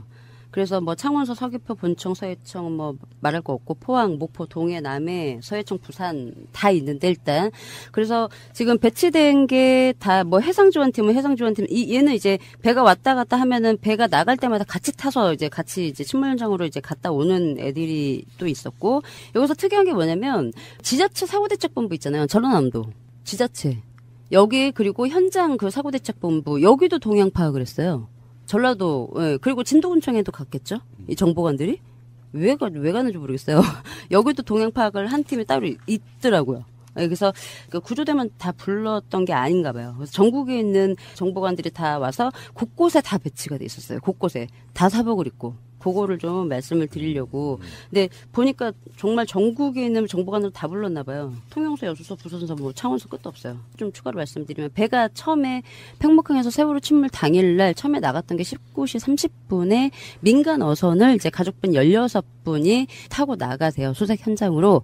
근데 요게 처음 나간 배였거든요. 요때부터 정보관이 탑승을 해요. 그래서 적혀져 있어요. 배부터 정보관이 같이 그때 그래가지고 왜 가족분들 그때는 정신이 없어서 누군지는 몰랐는데 나중에 왔다 갔다 하니까 못 보던 사람이 있어서 너 누구냐 했는데 뭐 경찰이더라 그런 얘기가 나중에 들리거든요. 근데 처음 배가 침몰 현장으로 나갈 때부터 정보관이 붙었던 거예요. 예. 그래서 그 뒤로도 행정선 타고 갔을 때도 정보관 탑승을 했고 그래서 정보관이 계속 왔다 갔다 하면서 가족들 동향을 첫날부터 예의주시를 했던 기록이 있어서 좀 잠깐 말씀드렸습니다. 그다음에 이제 그 나우성 경감의 피의자 신문 조서를 좀 보면 진도군청의 지하에 있는 인양 사무실로 다시 돌아옵니다. 그래서 얘네들이 뭘 하냐면 지하 사무실로 와서 다 같이 모여서 또 회의를 해요. 그래서 회의를 한 게 뭐냐면 총리 지시가 내려왔으니 이제 업무 분담을 하는 거예요. 그 직원들끼리 너는 뭘 하고 너는 뭘 하고 해서 업무 분담을 하는데 그 업무 분담했던 내용이 그 한국선급 같은 경우에는 선체 도면 5부를 그 다음 날까지 가져오라고 했고 해경에서는 국립해양조사원에서 요청을 해서 유속, 유향, 수심, 조석 정보, 뭐 선체 상태, 멀티비움으로 찍은 자료, 뭐 해저의 저질 이런 것들 최대한 빨리 확인해서 좀 달라고 얘기를 했고 그다음에 조선 3사 대우 삼성 현대 중공업의 선체 중량을 산정을 요청을 했다고. 공문은 이제 여기에 대한 공문은 해경이 이제 빨리 보내는 걸로 해서 결정을 했다고 해서 그래서 업무 분야가 딱딱딱 이루어졌고 그날 회의 결과를 별도로 이제 보고서는 작성을 안 했어요. 뭐 이런 인양 회의를 했다는 보고서는 아예 없고. 근데 일단 인양을 대비한 기초 자료를 모으는 게 급하다는 논의가 이루어졌고 그때 공문 보내는 업무로 그 자기가 그거를 했다고. 해양조사원 쪽에 알아보거나 그런 이제 담당을 자기가 했고 선체 중량에 대해서 파악하는 것도 공문을 자기가 보냈다고. 그래서 그래서 이게 신강일 반장님은 옆에서 바지선 그리고 장비 그런 이제 동향을 체크를 해주고 주로 장비 쪽을 담당을 했다고. 그러니까 박종철 과장 지시가 선체 인양에 차질이 있어서는 안 되니 진짜 전문가들로 자문단을 꾸리라고 지시를 하셨습니다. 그래서 인원수는 많아도 상관없으니 국내 최고 이제 분들로 모시라고 했습니다. 그래서 주로 뭐 최수진, 뭐 정옥행 경장이 서울대나 카이스트, 울산대 뭐 이런 데서 실무 경험이 풍부하신 분까지 총 한 30명 정도 인력 풀을 만드는 일을 자기가 했다고. 이거를 쭉 읽는데 문득 제가 생각이 딱 드는 게 해경이 304명을 무능해서 못 구한 게 맞아? 너무 체계적으로 이제 딱딱딱딱 업무 분장을 잘하고 어떤 게 필요하니 이거 준비하고 이걸 너무 잘하고 있는 거죠. 인양 과정에서. 근데 유일하게 이제 그 구조 과정에서만 무능했던 해경. 그래서 너무 대조가 돼서 딱 그 생각. 그 전문가가 필요하다고 해서 실제 전문가 30명 정도 어디 찍어서 데리고 오라고 이런 얘기가 다 업무 분장이 가능한 사람인데 왜 구조할 때 이렇게 무능하다고 얘기했을까라는 의아함이 잠깐 들었습니다. 그래서 그리고 이제 요렇게 해서 이제 그 회의를 이제 20일날 했습니다. 그러니까는 총리이 오케이가 떨어졌으니 수습 이거는 지금 신경 쓸 여력이 없어요. 오케이 떨어졌으니 후다닥 열심히 이제 준비를 하고 있죠. 그래서 그 22일날 나와서 23일날 인양 방식 결정에 대해서 인양 계획서 보내드린 거 있어요. 아주 이제 그 세심하게 나왔던 뭐 사진을 보면은 진짜 또렷하게 나왔죠. 이거 그 22일날 사진 보면 세월호가 똑바로 세워져 있을 뿐 올라왔던 사진이 그대로예요. 예, 여기 이제 23일날 이렇게 열심히 이제 그 논의를 해서 결정이 난 거를 이제 지금 이대로 지금 해서 계획서가 23일날 나옵니다. 이게 22일날까지 확정을 해서. 그래서 그런데 저는 좀 이해가 안 가는 게 그 원래 인양 전문가들이 하시는 말씀이 바다 안에서 배를 세워서 들어 올리는 게 가장 쉽대요. 맞아, 그렇게 얘기했죠. 예, 그러니까 수색 원활하게 할 수 있고 선체 보존도 얼마든지 할 수가 있고 그리고 인양업자 측에서도 눕혀서 올리는 것보다 세워서 올리는 게 더 인양이 쉽다고 하잖아요. 근데 처음에 이제 그 인양업자를 선정할 때 정부 측에서 반드시 세월호를 눕혀서 올려야 된다 그랬다는 거죠. 그게 이제 그쪽 실들은 네. 무리하게 세우려다 보면 구조물이 무너진다거든요. 근데 그렇게 올려놓고 보니까 동선인의 문 구조나 이런 것 때문에 결국에는 그 구조를 지들이 다 뜯어내고 있어. 네. 근데 그 얘기하신 거를 들어보니까 그때 설명할 때 왜 눕혀서 올려야 되냐고 했더니 가족들이 반대를 한다고 그랬다는 거죠. 가족분들 뭔 소리냐 우리는 그런 얘기를 한 적이 없는데 그렇게 얘기가 나오셔 인터뷰가 보는데 계속 저는 그게 이해한 거예요. 그런 작업들을 엄청 많이 한 거예요. 유족들이 하도 방대하게 많다 보니까. 네. 누군지 뭐를 유족 관계자를 데려다가 지들이 하고 싶은 걸 다 해버리는 거예요. 일종의 심리전 비슷한 건데요. 사실 배는 배에서 가장 힘을 잘 견뎌주는 부위를 용골이라고 그러거든요. 사람의 척추 부분인데 그 부분이 용골이 힘을 제일 잘 받는 위치가 배가 똑바로 서 있을 때. 그러니까 그런 구조로 만들어졌기 때문에 그런 거야. 똑바로 서야 맞아요. 그게. 그러니까 이거를 봐도 아시겠지만 자기들도 세워야 된다는 거 알았어요. 세월호가 잘 서 있잖아요. 그렇죠. 그러니까 이게 다른 거 없어요. 누군가가 이걸 컨트롤한 사람이 있다면 간단히 말해서 미수습자를 수습한다는 미명하에 세월호를 세우나 눕히나 뭐가 중요해 빨리 끌어올리는 게 중요하지 이런 구조로 갔단 말이에요. 네, 맞아요. 그러면서 지금 화물칸이네 뭐네 객실이네 뭐네 수색하면서 수색이 방해된다고 구조물 다 뜯어버리잖아요. 결론적으로 말해서 증거물 다 훼손시킨 게 바로 그것 때문인 거예요. 네, 그리고 이제 가족들이 원하니까 가족들 요구사항으로 그렇게 이제 얘기를 항상 이제 가족들을 팔았죠. 일단 그게 좀 의문이어서 말씀을 드렸는데, 요렇게 해서 이제 그 23일날 그 얘기가 나오는데 이 회의 말고 조선협의체라고 해서 인양회의 진행 결과라는 게 있어요. 이게 이제 조선 그 해양플랜트 협회에서 해경과 해군하고 언딘 이렇게 계속 이제 그 회의를 하다가 17일에 이제 그 조선해양플랜트 협회에서 사람들하고 같이 이제 논의를 한 게 있어요. 그래서 17일날 이제 협회장이 회의 주관을 해서 플로팅 도크 이용 방식을 검토를 하게 돼요. 그러니까 요거는 이제 처음에 이제 얘기가 나왔던 방식을 이제 협회 차원에서 적극적으로 지원하기로 이제 결정이 됐고, 근데 20일날 그 협회 지원 방안에 대해서 해상 크레인 이용 방식 아니면 그러니까 현대중공업이나 대우중공업에서 어떻게 들 건지를 논의를 하다가 22일날 이제 해양경찰청이 주관하는 회의에서 언딘이 제안한 방식 중에서 이제 방금 말씀드렸던 것처럼 제킹업이나 아니면은 해상크레인 선측 배치해서 이제 올리는 방법 두 가지를 논의를 했다고 이제 적혀져 있고, 23일날 해양경찰에서 BC 안에 대한 상세 검토를 했다고, 그래서 선체 인양 중량에 대해서 상세 논의를 한 걸로 적혀져 있고, 24일날에 해군이 이제 그 인양 중량에 대해서 어느 정도 나갈 것이다라고 해서 결정을 24일날 벌써 결정해 놨어요. 그래서 숫자가 좀 정확히 나오네요. 수중 중량은 9,542톤, 인양 중량은 12,514톤. 이게 20사일날 나왔어요, 벌써. 그리고 이제 25일날, 이들은 이제 이미 이제 17일날 방식에 대해서, 제거 방식에 대해서 결정을 했지만 여기 써 있는 거는 25일날 해양경찰에서 인양 방식을 결정했다고 나와요. 그래서 제거 방식 최종 결정. 이라고 해서 이제 적어놓은 게 있고요.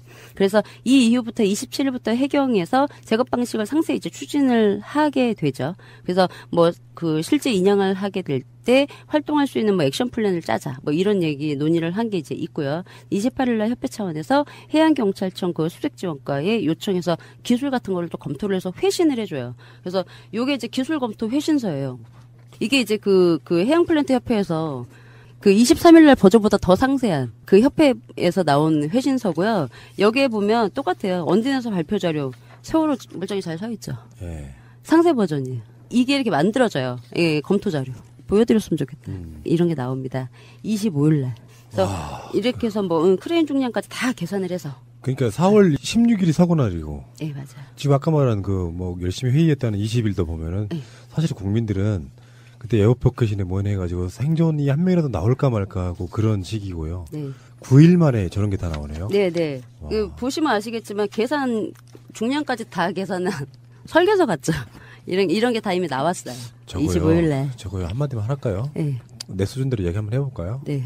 저번에 왜 지지난 방송에도 그런 비슷한 게 나왔는데 너무 그게 마치 준비되어 있는 것 같은 느낌으로 그런 느낌 안 드세요? 네, 그렇죠. 이게 나온 거는 25일인데 17일부터 이게 논의가 돼서 이렇게 나온 거예요. 그 며칠 만에 이렇게 나온 거죠. 세월호 인양에 대해서 너무 정밀하게 미리 준비한 것 같은 느낌 아니시냐고요. 네, 잘. 예를 들어서 뭐 민간인들도 일반 회사에 무슨 뭐 영역 받아가지고 기획서 하나 쓰는데 꽤 걸리지 않습니까? 저런 게 세월호 사건 난 지 10일도 안 돼서 나왔다는 게 저는 이해가 안 되네요, 솔직히. 너무 전문적이, 제가 보기에도 너무 전문적이라서. 그게 아까 그 말씀하셨던 것 중에 다른 인양 업체들 하나 더 들어오려고 하니까 언디지 막았다고 하는 것처럼. 네. 미리 준비되어 있다고밖에 의심할 수밖에 더 있겠어요, 저 정도는? 상식적으로 정말 이해가 안 되는 부분이 그 당시에 그 세월호가 가라앉은 부분이 바닥이 뻘이라고 그랬어요. 네. 뻘이면 배가 얼마큼 파묻혀 있는지, 그리고 와이어를 어떻게 걸어서 배를 세워야 되는지, 이러한 것들을 다 검토했다는 건데. 예, 그렇죠. 그것도 열흘 안에 완벽하게. 열흘 안 돼서. 그리고 그거는 저 사람들은 아마도 해도를 기준으로 계획을 세웠을 거예요. 정밀조사 안 들어간 상태로. 정밀조사를 미리 했나? 해양조사원하고 해군이 그때 했죠. 저질조사까지 싹. 그러니까 18일날 하기로 결정을 했어요. 이 세월호 사건이 나고 나서 인양 업체를 해경에 의해서 사실은 청해진 해운이 그냥 울며 겨자 먹기로 선정하게 되는 부분이 있잖아요. 네. 건딘이라고. 예, 그렇죠. 근데 그 당시에 사회적 분위기는 사람 배 속에 사람 들어가 있는 사람들을 구조해내는 그것이 먼저였고요. 네. 근데 희한하게도 구조업체에 관련된 거는 없고 언니는 민간 잠수도 못 들어가게 했고 그러면서 단 한 명도 구하지 못한 상태에서 이 사람들은 10일 안에 세월호 인양에 관련된 계획까지 이미 완벽하게 수립돼 있다. 누가 의심하지 않을 수야. 그러니까 나중에 시간이 지난 뒤에 언니는 군환업체라는 거를 알았지. 기본적으로 국민들은 사람을 구하러 온 맞아요. 업체라고 생각을 했잖아요. 맞아. 근데 이미 그 사이에 그 사람들은 배를 인양하는 것. 솔직히 말씀드리면 한 발만 더 나가면 저 인양에서 자기들이 벌어들일 수익이 얼마인지에 대한 연구밖에 안 했다는 거잖아요. 그러면 그게 그 사건이 나고 나서 어느 날 갑자기 언딘이라는 업체가 그런 게 아니라고 하면 기본적으로 그런 의심할 수밖에 없어요. 세월호가 인양이 되는 부분에 있어서의 어마어마한 수익을 노리는 집단의 어떤 행위로 의심을 보낼 수가 있다는 뜻이죠. 네, 그렇죠. 이렇게 참 보니까 어이가 좀 없긴 합니다. 이때 우리가 뭘 어떻게 하고 있었는지 다 알거든요. 예, 너무나 간절했고 참 그런 시간이었는데 이렇게 열심히 참 준비를 했던 걸로 나오고요. 이 협의체에서 이제 그 향후 계획이라고 해서 적어놓은 게 있습니다. 이게 이제 어떤 게 있냐면 그 경찰청에서 4월 30일까지 조선사별, 그러니까 대우조선 뭐 이런 현대중공업 이런 쪽에서 보유하고 있는 장비 현황에 대해서 이제 확인해서 회신을 하기로 이제 얘기를 했고 얘네들이 왜 중국 출장 갔잖아요. 그래서 잭업 그 시스템 관련해서 중국 출장 결과에 대해서 기술 지원 논의를 하기로 했다고. 그래서 출장자 뭐 이래저래 해서 5월 1일 이제 귀국 예정이고 이제 잭업 방식 시스템에 대해서는 이제 광저우에 있는 업체에 방문 예정이고 바지에 대해서는 이제 연태 셀비지 요게 이제 그 세월호 인양 업체로 이제 신청을 했다가 뭐 상하이에 밑에 밀렸는데 일단 이렇게 해서 확인을 할 예정이라고 해서 적어놨어요. 근데 이제 광저우나 연태라고 써 있기는 하지만 다 아시겠지만 중국은 이제 그 국영 기업이잖아요. 그래서 차이나 셀비지 그 밑에 다 지역마다 광저, 연태, 상하이 다 이렇게 있는 거. 그러니까 지부예요, 지부. 큰 이제 공기업인데 이렇게 해서 중국에 확인을 하러 이미 갔다는 거.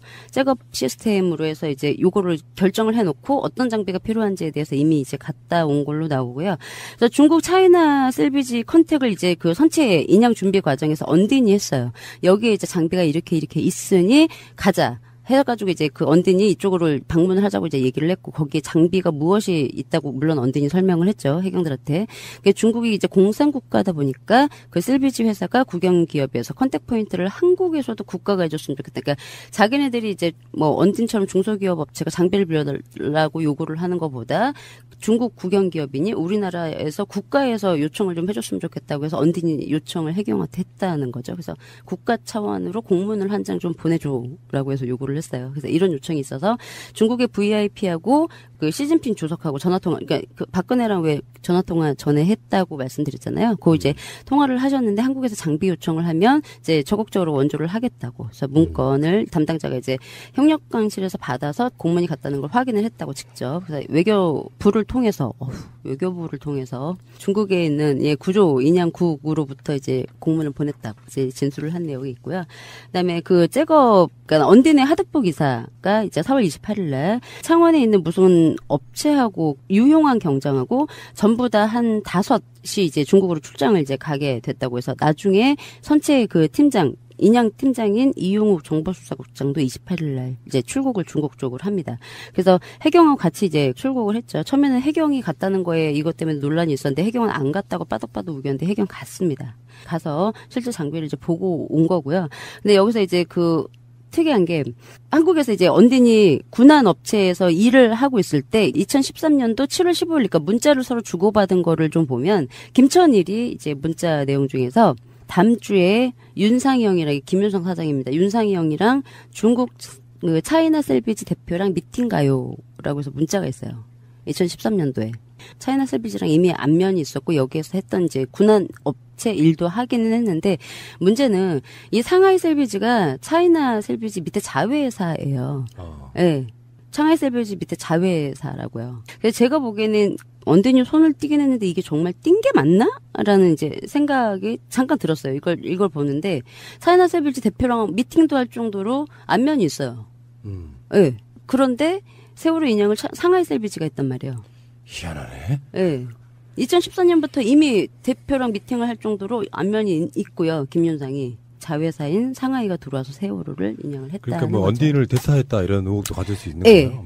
저는 그런 왜냐하면 지금 이거를 보면은 이미 이제 4월 안에 잭업 방식으로 결론이 났잖아요. 잭업 방식으로 결론이 났는데 이 차이나 셀비지가 들어와서 그 세월호가 인양되기 직전까지 했던 뻘짓이 해상 크레인으로 들어올리는. 그러니까 4월달 안에 까였던 방식으로 계속 시간을 끌었어요. 폰튼을 넣는다면서 구멍 그러면서 뚫고, 구멍 엄청 뚫었고, 구멍 뚫고 그러면서 이제 해상 크레인으로 올린. 다고 해서 계속 하다가 이래도 안 되고 그러니까 선체 앞부분도 찢어먹고 그렇게 막 하다가 꼰대는 잭업을 올렸잖아요.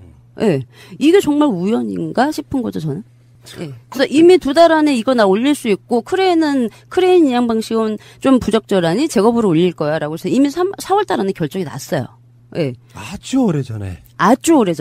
네, 결정이 이미 났단 말이에요. 근데 그 김윤상은 언젠하고 이제 관련이 안면이 있는 차이나 셀비지 자회사인 상하이가 들어와서 그 필요 없다는 아니 부족하다는 실질적으로 좋다는 방식이 아닌 그 크레인 언딘이 깠던 크레인 방식으로 계속 뻘짓을 하다가 실제 올릴 거는 잭업 방식으로 올렸어요. 이걸 어떻게 설명을 할 수 있을까요?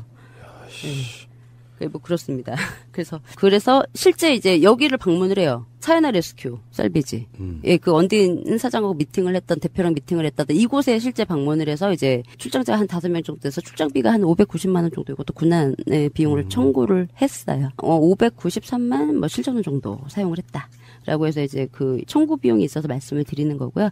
그다음에 그 광주지사 박종철의 진술 내용을 좀 보면 4월 21일자 여객선 세월호 소생 및 인양 관련 쟁점 보고서에 의하면 4월 20일 중국 측의 3만 톤급 인양 장비 지원을 요청 완료했다라는 부분이 확인되고 실제 4월 20일경 중국 측의 책임 제거 방식 인양 장비를 지원 요청한 점 등을 비추어 이미 이 사건 당시에 인양을 가시화하기 위해서 노력이 진행된 거 아니냐고 검사가 물어봐요. 바보가 아니면 그런 건지 알겠죠. 그러니까 이 박종철이 뭐라고 하냐면 그렇죠라고 얘기를 해요. 아까 이유된 거랑 지금 이유된 거랑 이 해경들 너무 얘기하는 게 화가 나는 게 그러니까 실제적으로 인양 작업을 가시화를 했다면서 언제 실종자 가족들이 인양을 요구할지 모르니 인양을 준비할 수밖에 없었던 상황이고 왜 인양을 준비할 수밖에 없었던 상황이죠? 그리고 그 준비의 일환으로 장비 제공이 가능한지를 확인했던 거라고. 그래서 검사가 그렇지만 이는 해경의 그 자체적인 판단이기보다 군안업체로 선정된 언딘이 피해자에게 그러니까 박종철에게 중국 측에 있는 제거 방식 인양 장비 지원이 가능한지 알아봐달라고 요청을 해서 이를 수동적으로 해경이 알아봐준 거잖아요. 피해자가 박종철이 중국 측에 장비 지원을 요청한 거 아니냐고 그러니까는 맞다고. 그러니까 다 언딘이 여기에 전화를 해서 알아봐줄래? 여기에다 공문 좀 넣어줄래? 하면 이제 해경들이 열심히 이제 푸시를 했던 거죠. 그러면서도 인명을 구해야 될 때 니네가 인양을 준비를 열심히 했던 이유는 실종자 가족분들께서 인양 요청을 언제 할지 몰라서 그거를 준비를 했다는 거죠. 아, 나 미치겠네. 답답해서 들을 수가 없네. 죄송합니다. 그런 걱정을 미리 왜 해, 니들이. 그렇게 얘기를 하면 언제 해달라고 할지 모르기 때문에 우리 준비를 하고 있어야 된다고. 절대 우왕좌왕하면 안 된다고. 그러니까 구조할 때 우왕좌왕해도 상관없고 인양은 절대 그런 모습을 보여주면 안 되는가 봐요. 그러니까 그게 초반에 생사가 다 확인도 안 된 상태에서 인양 얘기를 꺼냈다가 철퇴 맞은 거거든요. 그러니까 처음에 그런 얘기가 안 나왔으면은 오히려 인양 작업이라는 게 어느 정도 시간이 지나면서 자연스럽게 떠오를 문제였다고요. 맞아요. 근데 그쪽에서 미리 인양이라는 말을 꺼내면서 분노하게 만들었던 거예요. 네, 맞아요. 사람들이 죽었는지도 모르는데 인양부터 벌써 꺼내냐. 네. 그러니까 언디를 비롯한 이쪽의 어떤 세력들은 인양을 막 하고 싶어 미치는 상황이었던 것처럼 보이는 거잖아요, 사실은. 네, 맞아요. 그래서 결국에는 인양이 딜레이 되는 데 있어갖고 인양 얘기가 너무 빨리 나오는 바람에 나중에 어느 누구도 인양 얘기를 못 꺼냈던 측면으로 또 가버린 거예요. 네, 맞아요. 그러니까 이번에 총리한테 그 허락을 받은 20일 날 그 총리가 비공개 회의를 할 때 유가족 대표분들도 몇 분 와서 이제 같이 회의를 하셨는데 이때 인양 얘기를 실제로 총리가 했대요. 가족들한테. 그래서 논의를 했는데 그 논의가 이제 가족분들한테 전달이 돼서 이제 난리가 나신 거죠. 그래서 다시 또 들어갔다가 푸나님 말씀하셨던 것처럼 가족분들이 더 반발을 하게 만든 게 되는 거죠. 초반에 이렇게 얘기를 해서. 20일 날은 제가 정말 아무것도 모르는 제가 보기에도 인양 얘기를 할 단계는 아닌데 이렇게 특경하고 언딘에 여기에 이제 총리가 혹해서 가족들한테 정말 인양이 필요한가 보다 지금쯤 그래서 아마 얘기를 한 게 아닐까. 우리가 생존자 기다렸던 게 제 기억에 10일 이상이었거든요. 네. 에어포켓 이런 부분에 물론 그쪽에서는 이제 누구의 오단지는 모르지만 희망 고문 이런 식으로 또 반대로 공격하는 부분이 있는데 네. 배가 떠 있다는 것 자체는 네. 어떤 식으로든지 에어포켓이 존재한다는 뜻이에요. 맞아요. 거기에 대해서 사람이 한 명이라도 살리고자 하는 게 당연한 목적이었다는 건 그건 당연한 거잖아요. 네. 희망 고문은 개뿔. 그렇습니다. 그래서 그 중국 업체의 세월호 인양을 그 언딘이 국내 업체들하고 회의를 할 때 중국 업체 인양을 맡기겠다고 아예 그래서 얘기해서 왜 저희 크레인선을 그 보내잖아요. 그래서 중국에 있는 이제 크레인선을 가져오기 위해서 요걸 이제 그 뭐 해수부는 해경이 아니고 언딘이 중국 업체에 그 인양을 맡길 거라 결정을 했다는 사실. 요거는 뭐 제가 그 전에도 신문 기사도 그렇고 많이 이제 몇 번 말씀을 드렸어요. 그래서 우리의 의혹은 네. 우리나라 업체도 있었고요. 맞아요. 외국 뭐 네덜란드라는 업체도 있었고, 네. 근데 가격이 가장 싸다는 이유로 상하이 셀비지를 선택했는데 실제로 우리의 의혹은 그거였잖아요. 중국인들로만 되어 있어서 한국인은 뽑지도 않았고 네. 인부 작업들에 네, 맞아요. 그래서 절대 언론과의 접촉을 일절 차단하는 방식이었단 말이에요. 그러니까 미리 조율되어 있는 업체일 가능성이 되게 높아요. 네, 네. 니들이 선정될 거야. 보안 엄수 딱 그렇게 저는 봤거든요. 네. 그 세월호 수색 관련 쟁점사항 대응 자료, 이게 해경이 만든 겁니다. 이 대응 자료를 보면 뭐라고 써 있냐면 4월 17일 날 그 언딘 김윤선 사장이 그 인양 관련 회의할 때 안전하고 빠른 방식으로 중국 셀비지 업체에 요 제거 방식을 제안을 했고, 그래서 조선 3사한테는 자기네들 이거에서 제거 방식으로 할 수 있겠냐고 문의를 했는데 조선 3사가 자기네들은 군안 업체가 아니어서 불가능하다고. 근데 이거는 그냥 조선 3사니까 불가능할 수 있잖아요. 군안 업체가 아니니까. 근데 여기에 정확히 뭐라고 적어놨냐면 국내 조선 3사는 군안 전문 업체가 아니어서 인양이 불가능하다는 무책임한 입장만 표명이라고 써놨어요. 이걸 왜 작성을 했냐면 언딘이 세월호를 군환할 수밖에 없는 상황이었다라는 걸 강조하기 위해서 이제 해경이 작성해 놓은 서류예요. 그 조선소사는 뭐 너무 무책임했고, 그다음에 해수부에서 네덜란드 외 스미트나 미국 타이탄, 요게 이제 세계적으로 유명하고 전 세계에 지부가 있는 인양 업체들인가 봐요. 저는 몰랐는데 찾아보니까 그렇더라고요. 그래서 네덜란드 스미트나 미국의 타이탄에 제안한 결과 지금 언제는 2개월 안에 인양이 가능하다고 했잖아요. 그리고 이제 이종인 대표 같은 경우에는 길어야 6개월, 아주 넉넉히 잡았을 때 6개월이라고 했는데, 해수부가 적어놓은 내용이 네덜란드 스미트나 미국 타이탄에 제안을 해봤는데 얘네들은 6개월 이내 작업이 안 될 거라고 얘기를 했다는 거죠. 그게 정확하게 누구랑 이야기했는지도 모르죠.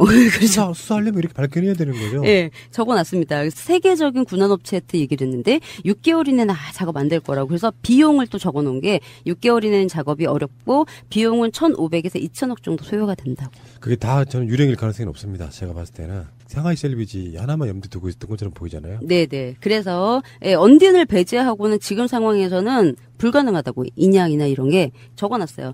언딘을 배제하고 작업 진행이 불가능한 상황. 그래서 언딘 측이 제시한 그 작업 방식이 수용 불가피, 그러니까 수용할 수밖에 없다고 지금. 또 얘네도 안 된다 그러고 조선 3사도 안 된다고 하니까 어쩔 수 없어. 언딘이 하자는 대로 해야 돼.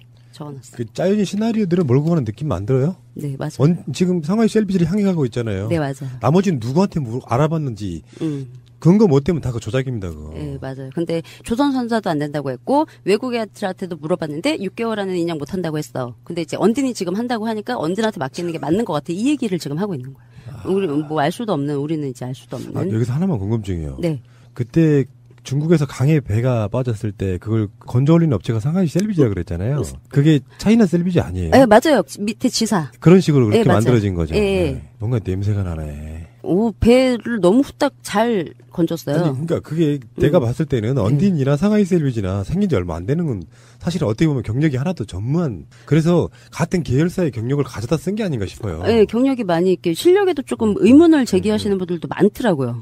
네. 혹시 명정님 이거 검은머리 한국인 아닐까? 갑자기 확 그런 의심이 드네. 중국이라는 나라가 외국 자본이 투입되기에 비교적 쉬워요. 그러니까 짜고 치는 고수도 마치 우리 언론에는 중국에서 굉장히 무슨 이런 일을 많이 해본 업체인 것처럼 홍보가 됐지만 사실 알고 보면 언딘이나 상하이 셀비지나 아마추어들은 맞잖아요.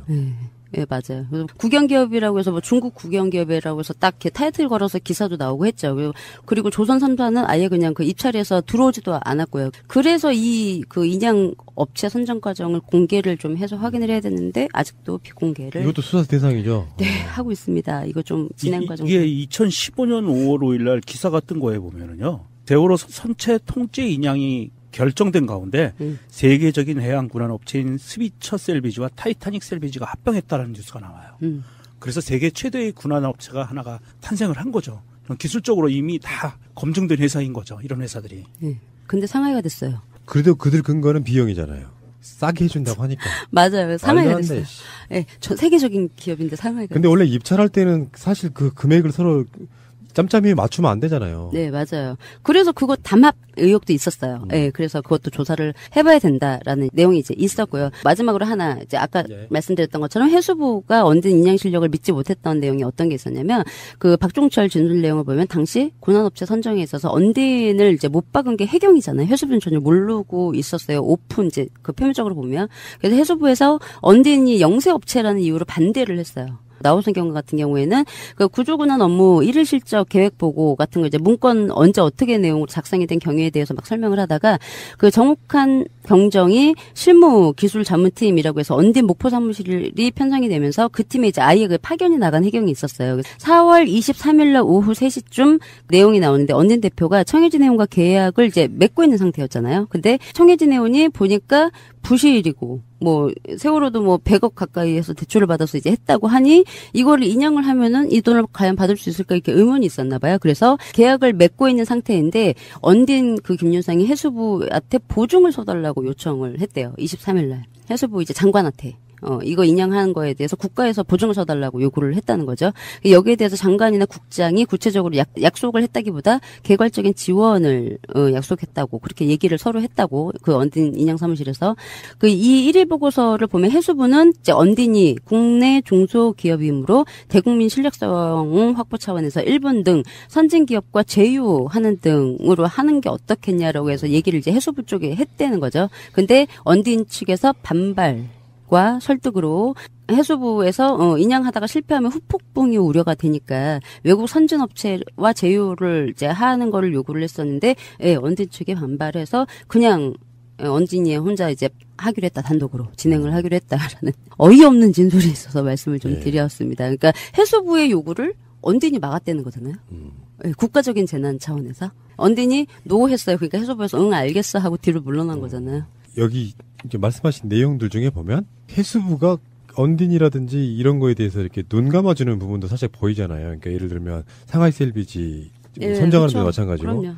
이때 저는 주목해야 될 인물이 하나 있다고 보는데 사실 이주영 장관은요 정치인 장관이기 때문에 실무자는 아니에요. 정치적으로 그냥 상징적 자리에 가서 앉아 있다가 나중에 뭐 팽목항에서 엄청나게 뭐 고생이나 한 것처럼 하고 돌아온 뭐 그런 쇼에 가까운 정치인이고 김영석이라고 청와대에서 그 해양수산 관련한 비서관 하다가 나중에 해수부로 내려가는 사람이 있어 차관으로 내려갔다가 나중에 이 사람이 다시 이주영 다음에 장관으로 올라가잖아요. 이 사람이 차관이던 시절을 주목해야 된다고 보거든요. 이 차관이던 시절에 해수부, 그러니까 이를테면 어떤 세력이 있다고 하면 그 세력에 대해서 사실 해경은 좀 어느 정도 접수가 됐다고 보고요. 해경하고 해수부는 엄연히 다른 조직이잖아요. 맞아요. 산하이라고 해도. 맞아요. 그 해수부를 장악하는 데 있어가지고 김영석이 굉장히 결정적인 역할을 한 것처럼 보이거든요. 이 사람에 대한 조사도 저는 해야 된다고 보여요. 그럼요. 필요하죠. 있어야 됩니다. 근데 전혀 손을 안 대서 김경일 정장 한 명 겨우 기소를 시켰기 때문에 그래서 간절합니다. 세월호 진상규명. 예. 자, 오늘도 정신 번쩍 나게 하는 좋은 말씀. 신기한 얘기도 많이 들었고요. 말이 신기지 사실 알고 보면 의혹들이거든요. 그 의혹들에 대해서 하루빨리 조사가 이루어지기를 전 바라겠습니다. 자, 고생하셨고요. 다음 주에 뵙겠습니다. 고맙습니다. 감사합니다. 유전병이 생겨서 다 사라졌어요. 그래서 지금 현대 사회에서는 인육을 먹는 행위 자체가 장기적으로 유전적 다양성을 해친다는 게 이제 그 정론이 됐기 때문에 그게 인육을 먹는 행위 자체가 말도 안 되는 거죠, 사실은. 그런데 이렇게 한 번씩 범죄를 통해서 인육을 먹는 이야기가 되면 특히 이제 중고등학생들, 청소년들이 우리가 보통 영화에서 나오는 식인종이라고 하잖아요. 식인종이라는 그 말로 굉장히 저질, 어떤 인종차별적인 어떤 그런 개념을 합리화시키거든요. 그게 아니라고 설득을 해도 잘 받아들이진 않더라고요. 이런 범죄의 사례를 들어가면서. 근데 아까 그 할머니 이야기는 굉장히 충격적이네요. 할머니 이야기도. 이 할머니 이야기가요. 오래된 것도 아니에요. 이 이야기가 2005년도에도 그냥 남편이 실종됐는데 그렇게 했고 남편을 살해해서 예.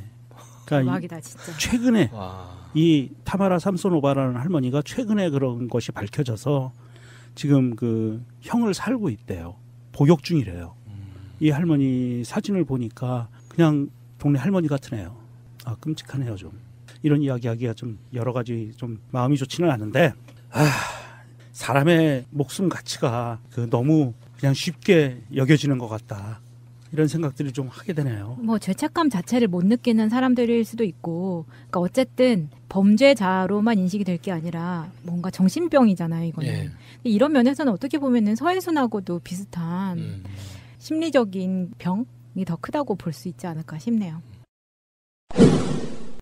자, 이제 좀 추석을 앞두고 산뜻하게 안철수 이야기로 가보도록 하겠습니다. 산뜻하죠? 아이 산뜻해.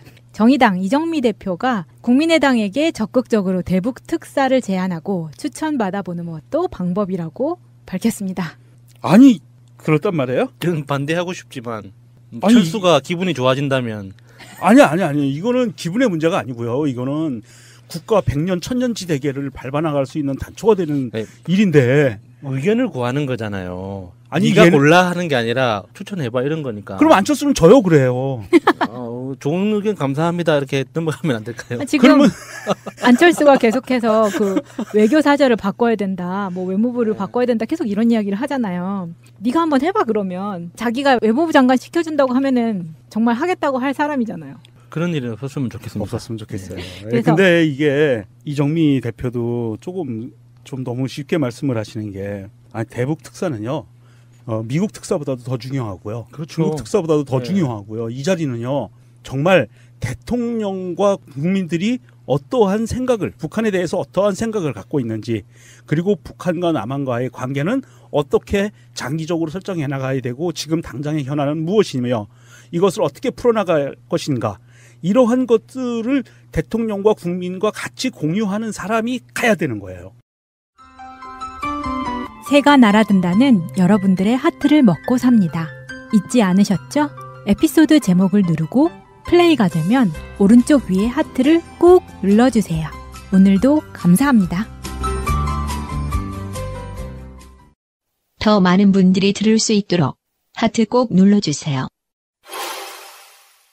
그래서 이정미 대표가 인터뷰에서 이렇게 이야기를 한 거예요. 국민의당이 햇볕 정책을 계승하는 정당이라고 자처하고 있고 이런 위기 상황에서 최고 협치를 이뤄내는 것도 중요하기 때문이다. 그래서 꼭 정부 측 인사나 여당이 아니어도 된다. 박지원 전 대표도 괜찮고 안철수 대표가 직접 나서보겠다는 것도 괜찮다고 생각한다. 저는 안철수는 반대네요. 왜냐하면 이 사람이 가면은요. 이 사람이 가서 어떠한 회담과 어떠한 대화와 어떠한 결과를 갖고 올 것 같아요? 안철수가 북한에 갔다? 김정은이를 만났다. V3 깔아주러. 우리나라 국회의원들하고도 밥 안 먹는 사람이 거기까지 가서 낯선 사람과 밥을 먹을까요? 그러니까요. 겸상 안 할 것 같은데.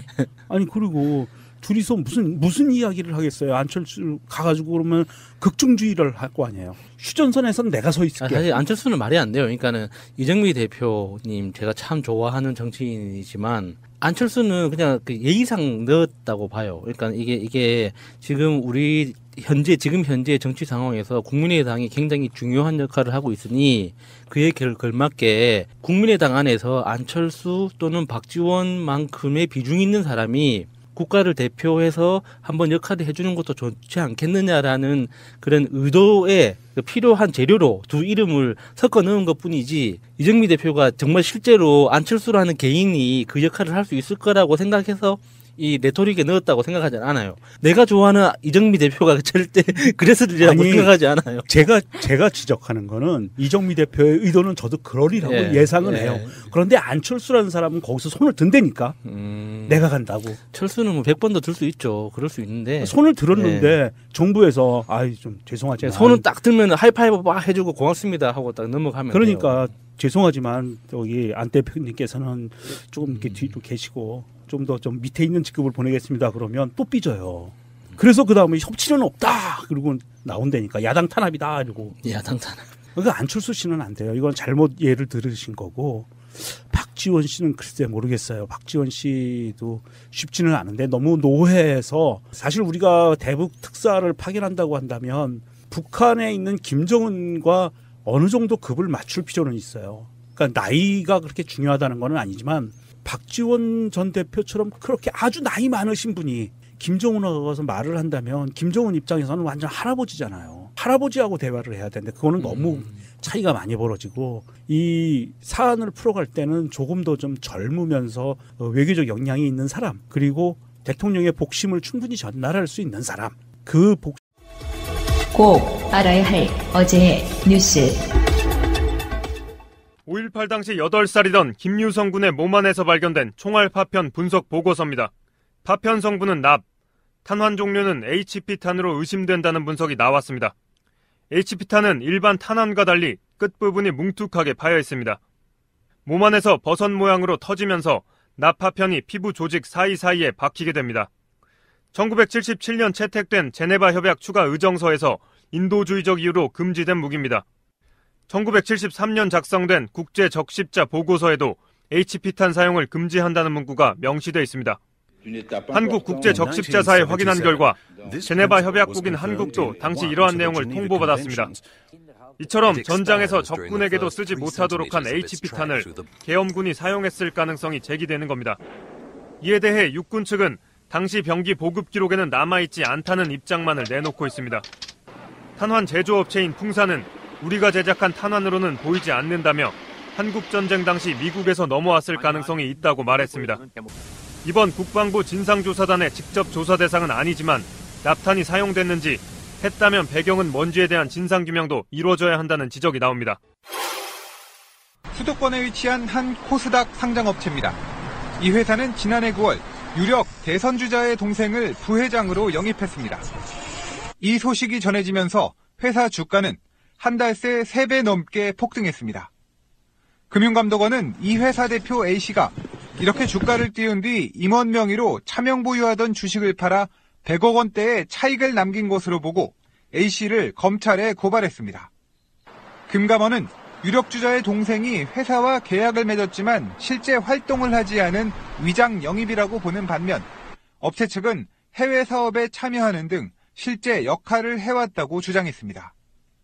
이 업체 말고도 특정 회사 대표가 대선 후보의 친척이라는 식의 허위 정보를 퍼뜨린 투자자들과 정치 테마주를 골라 고가의 매수 주문을 반복해 주가를 띄운 투자자 28명도 덜미가 잡혔습니다.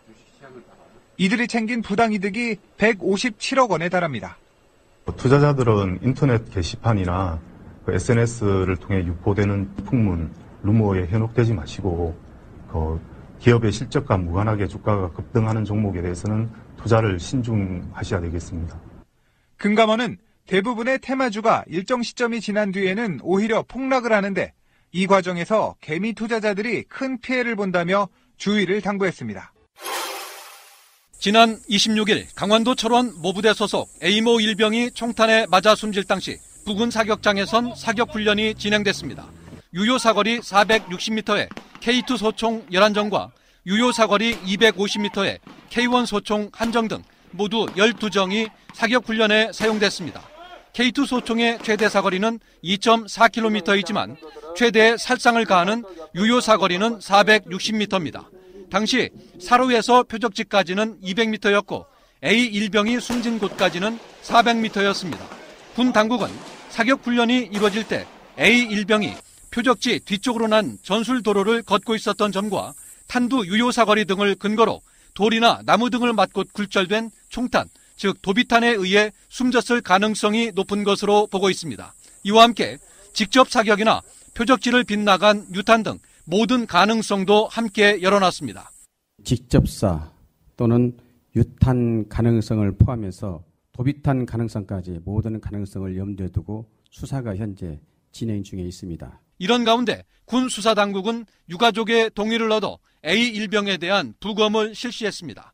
A 일병의 몸속에서 빼낸 탄환을 분석해보면 돌이나 나무를 맞고 튄 도비탄인지 누군가 고의로 직접 사격을 했는지 등 사망 원인의 윤곽이 나올 것으로 보입니다.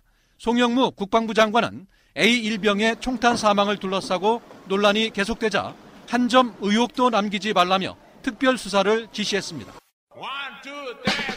방송 중간에 좋아요를 눌러주시면 새날팀들에게 큰 힘이 됩니다. 미리 감사합니다. 트위터가 진짜 언론입니다. 다음 이슈는 좀 호러입니다. 러시아에서 식인 부부 사건이 충격을 주고 있는데요. 30명 살해 후 인욕을 먹은 혐의로 부부가 주소 중에 있습니다. 영화 중에 그거 있었잖아요. 악마를 보았다. 네. 악마를 보았다 보면 이 식인 부부라고 정확하게 나오진 않아요. 근데 식인의 정황을 보여주죠. 어떤 식인일 가능성이 있는 그런 모습 장면들이 나오는데 이렇게 노골적으로 인육을 먹는 걸 목표로 살인을 했다는 거잖아요. 정말 우리 인류사에 이런 범죄가 있었나 싶은 생각이 드는 거죠. 이게 인육을 먹었던 그 기록들은 한 번씩 있잖아요. 일단 뭐 조난을 당하거나 전쟁 중에 그 기아 상태에서 어쩔 수 없이 이게 인육을 먹었다는 기록들은 있지만 인육을 먹는 것 자체를 목적으로 살인을 했다는 건 사실 저는 본 적이 없어서 정말 충격이었어요. 제가 러시아 사람은 아니지만 러시아에서 이런 일이 있었다는 거잖아요. 그게 1999년이면 부부가 그리고 남자가 지금 35살, 부인이 42살이에요. 7살 연상이고 99년이면 남자가 거의 17살 때부터 이런 엽기적인 행각이 시작이 됐다는 이야기인데 99년부터 거의 20년 동안 약 30명이죠. 뭐 거의 1년에 1명 이상이라는 이야기잖아요. 그런데 이 범행이 밝혀진 계기가 굉장히 또 우연히 밝혀진 건데요. 이 한 거리에서 도로 수리공사를 하던 기술자들이 분실된 핸드폰을 발견을 해서 이거를 열어보니까 핸드폰에 절단된 사람의 손을 아우 소름 끼친다 진짜. 가지고 이제 포즈를 취한 남심이 대한민국이라는 이 한반도의 미래를 위해서 정말 큰 역할을 할 수 있는 사람으로 가야 되는 거지. 이게 정치적인 셈법으로 여야와 협치 이런 걸로 계산을 하면 또 꼬입니다.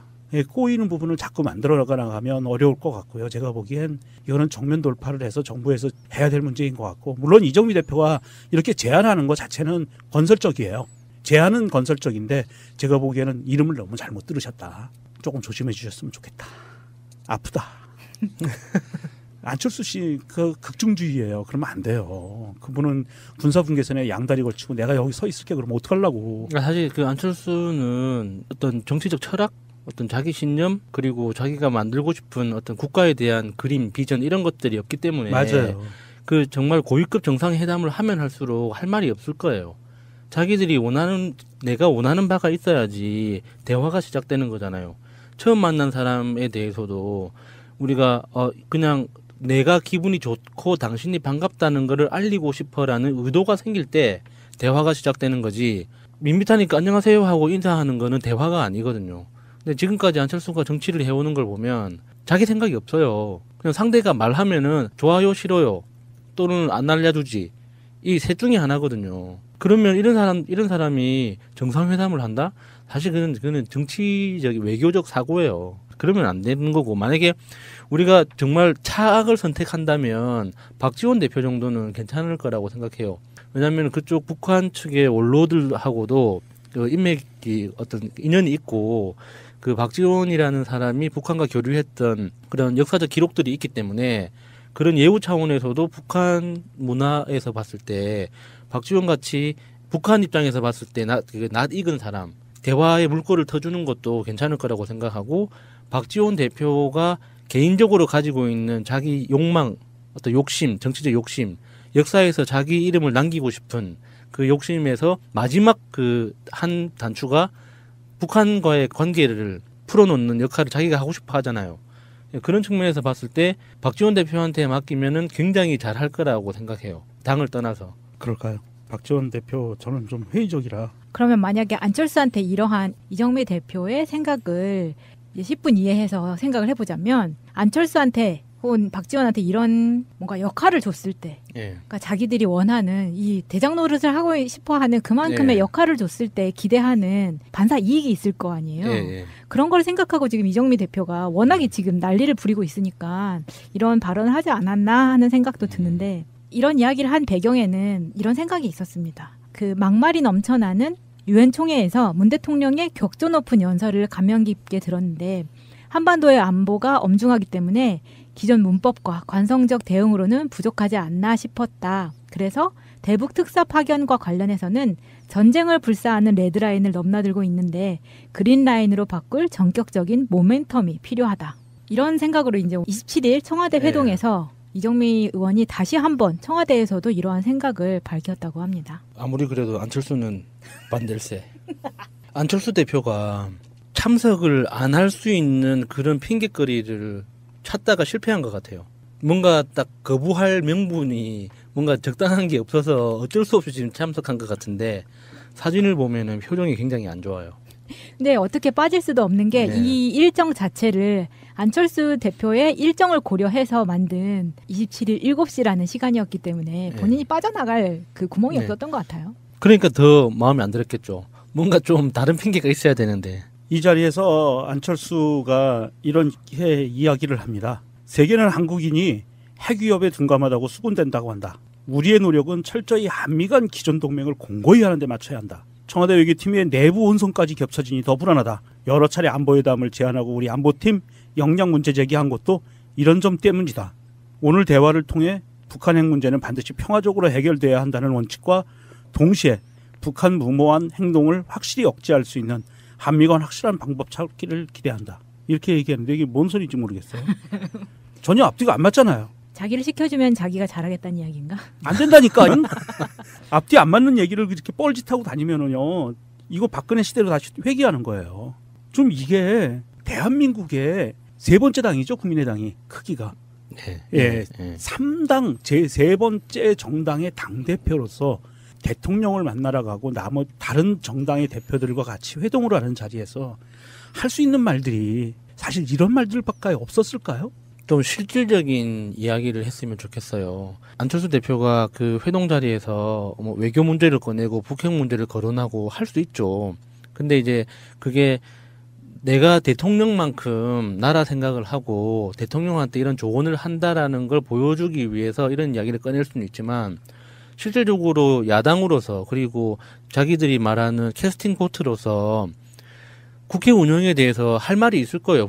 필요한 것도 있고 또 자기들이 희망하는 예산 문제나 법률안이나 이런 것들이 분명히 있을 건데 그런 거에 대한 어떤 그 포인트, 중요한 포인트를 짚어내는 것도 없이 제일 큰 이야기만 꺼내서 뭔가 내가 어른 역할을 한다고 이렇게 떠벌리는 건 진짜 바람직하지 않다고 봐요. 그리고 거기에다가 그 내용 자체도 사실 억지 주장인 거죠. 네. 이게 지금 그 여야 대표들이 회동을 하고 만찬을 한다고 해서 거기에 외교 정책이 거기에서 결정되는 것도 아니고 그 식사 한번 한다고 해서 한미 간 문제가 남북 간 그 북핵 문제가 해결되는 어떤 해결 해법이 바로 도출되는 것도 아니잖아요. 근데 그 자리에서 뭔가 우리가 이렇게 만났으니 이제 네가 좋은 안을 꺼내봐 이런 식으로 이야기하는 건 다른 데 보고 뭐 북친다는 걸 뭐라고 하는지 까먹었는데 말이 안 되는 좀 초딩 같은 발상인 것 같아요.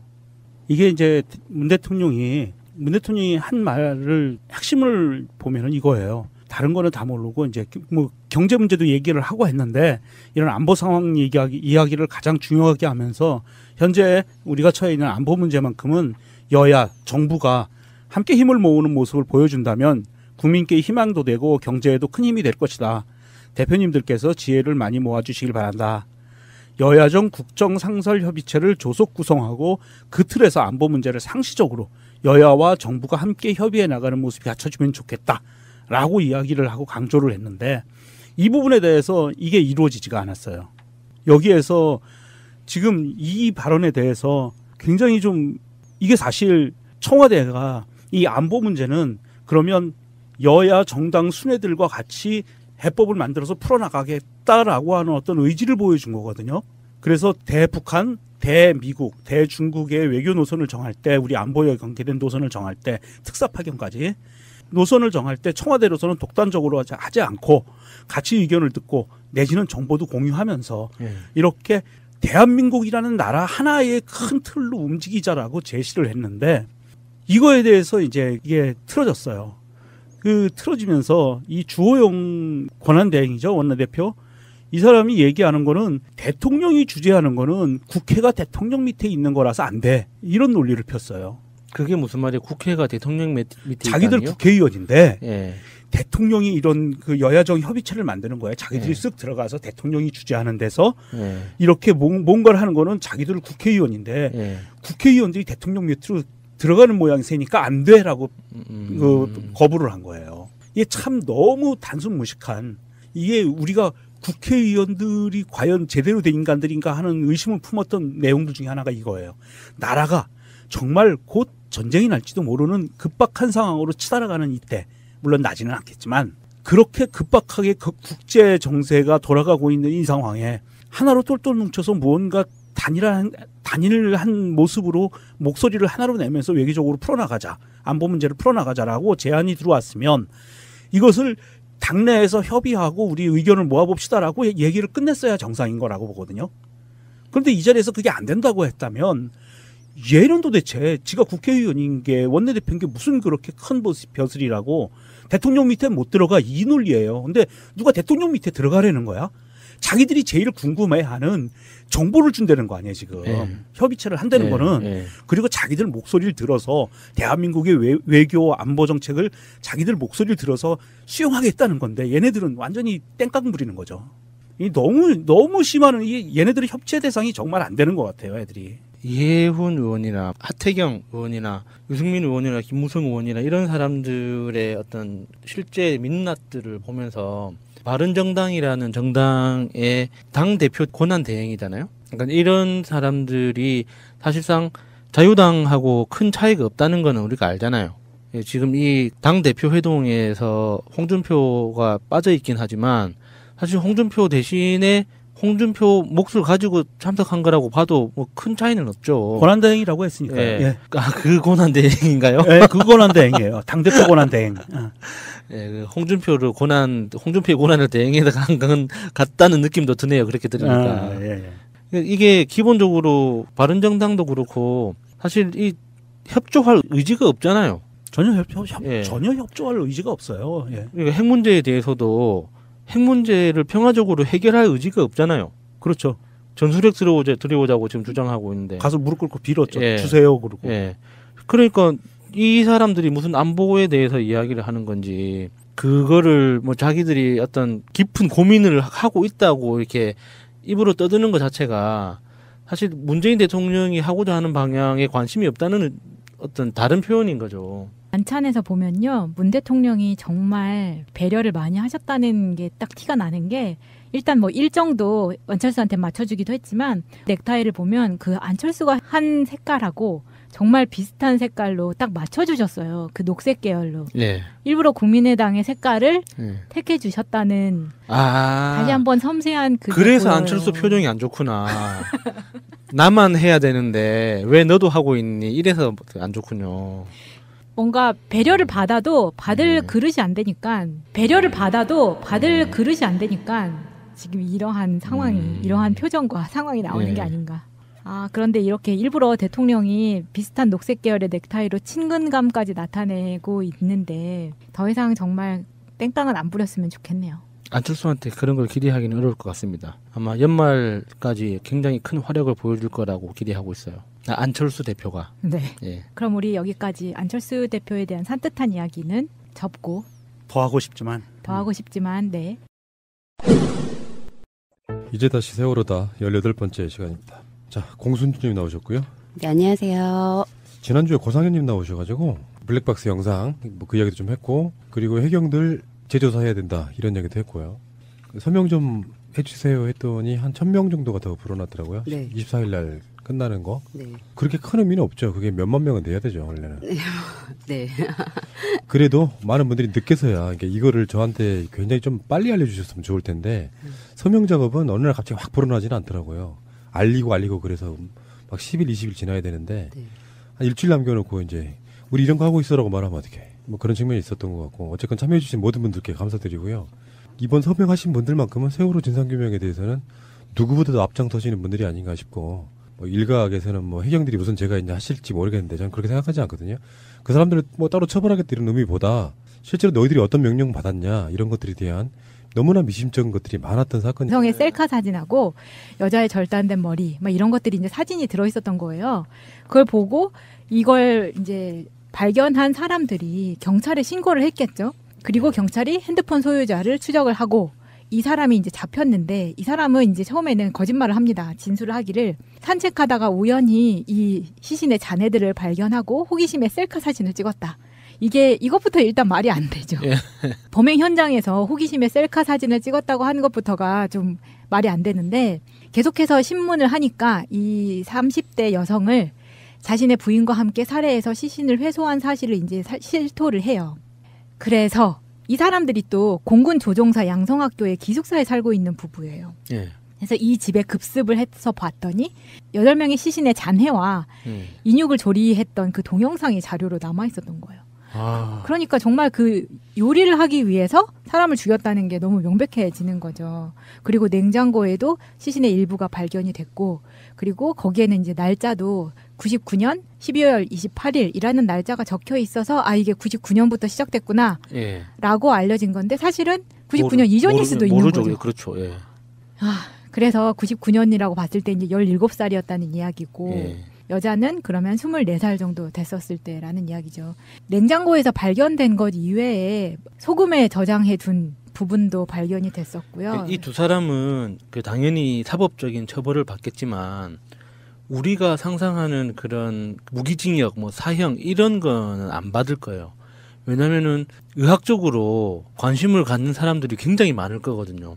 이 사람들의 정신 상태, 그리고 심리적인 어떤 그 계기, 그리고 어렸을 때의 성장 배경, 그리고 인육을 먹었을 때의 우리 몸의 변화 뭐 이런 것들에 대해서까지 이 과학적인 관심을 가지는 사람들이 엄청나게 지금 줄을 서 있을 거기 때문에 우리가 기대하는 만큼의 사법적 처벌은 받지 않겠지만 이거는 뭐라고 해야 되나 그러니까 너무나 황당한 거죠. 상상할 수도 예측할 수도 없는 이 사건이기 때문에 이걸 어떻게 받아들여야 될지 진짜 좀 너무 황당해요, 진짜. 네, 이것 때문에 러시아가 지금 발칵 뒤집혀 있다고 하는데 어쨌든 이 부부 집에서 항상 안 좋은 냄새가 나서 주민들로부터 항의도 받았지만 일단 간호사로 일하는 부인이 성격이 괴팍해서 뭐 확인을 할 엄두를 내지 못했다. 주민들은 그렇게 이야기를 해요. 그러니까 이 둘 자체가 성격도 그러니까 뭐 주위 사람들하고 잘 어울리지도 못했고 정말 둘만의 엽기적인 행각을 장기간 동안 해온 천생연분이라고 할 수 있겠죠. 정말 두 사람은 소울메이트네요. 제도로서의 민주주의가 흔들리고 구타는 일은 이제 없습니다. 민주주의가 밥이고 밥이 민주주의가 되어야 합니다. 이게 우리나라에도 있었어요. 유영철이라고 지존파 사건이 있었는데 그때 유영철이 그런 말을 합니다. 인육을 먹으면 정신이 맑아지고 기운이 생기고 이런 이야기도 했었고요. 끔찍한 이야기이긴 한데 이 사실 인육을 먹는 경우에 이제 범죄가 아닌 경우들도 있는데 사람들이 이제 그 죄책감으로 굉장히 괴로워하는 경우가 많죠. 영화 얼라이브를 보면 얼라이브에서는 그 실화를 바탕으로 한 건데요. 1972년도 안데스 산맥에 추락한 비행기에서 살아남은 사람들이 사망한 분들의 그 인육을 먹고 생존하는 그런 봤어요. 있었어요. 이 뭐 어찌할 수 없는 부분인데 이 생존하신 분들이 굉장히 나중에 평생을 트라우마에 시달리면서 살았다고 하더라고요. 그런데 인육을 먹기 위해서 범죄를 저지른 것이 이것뿐이 아니었어요. 1981년도 프랑스 파리에서 일본에서 유학 간 유학생 사가와 이세이가 봤어요. 네덜란드 여학생을 자기 집에 초대해서 저녁 먹자고 초대한 뒤 저녁을 먹고 총으로 쏴서 살해를 하고 그 작가 지망생이어서 뭐 그 자기가 작품 활동을 위해서 이 영감을 얻기 위해서 그랬다고 진술을 해가지고 또 한번 굉장히 큰 비난을 받았었죠. 살해를 하고 시간을 하고 요리를 해서 먹습니다. 하여간 그랬는데 사가와 이세이가 프랑스 경찰이 진료 기록을 잘못 확인하는 바람에 그냥 가볍게 일본으로 추방이 되고요. 1년인가 살고 추방이 되고 일본에서 다시 그 수사 자료를 요청을 하니까 처벌하기 위해서 프랑스 경찰이 본인들의 실수를 감추기 위해서 자료를 넘겨주지 않아서 그냥 유야무야 없어졌습니다. 그런 사건이 있었고요. 더 충격적인 사건은 이번에도 러시아였습니다. 러시아에서 11명을 살해해서 인육을 먹은 할머니가 있었어요.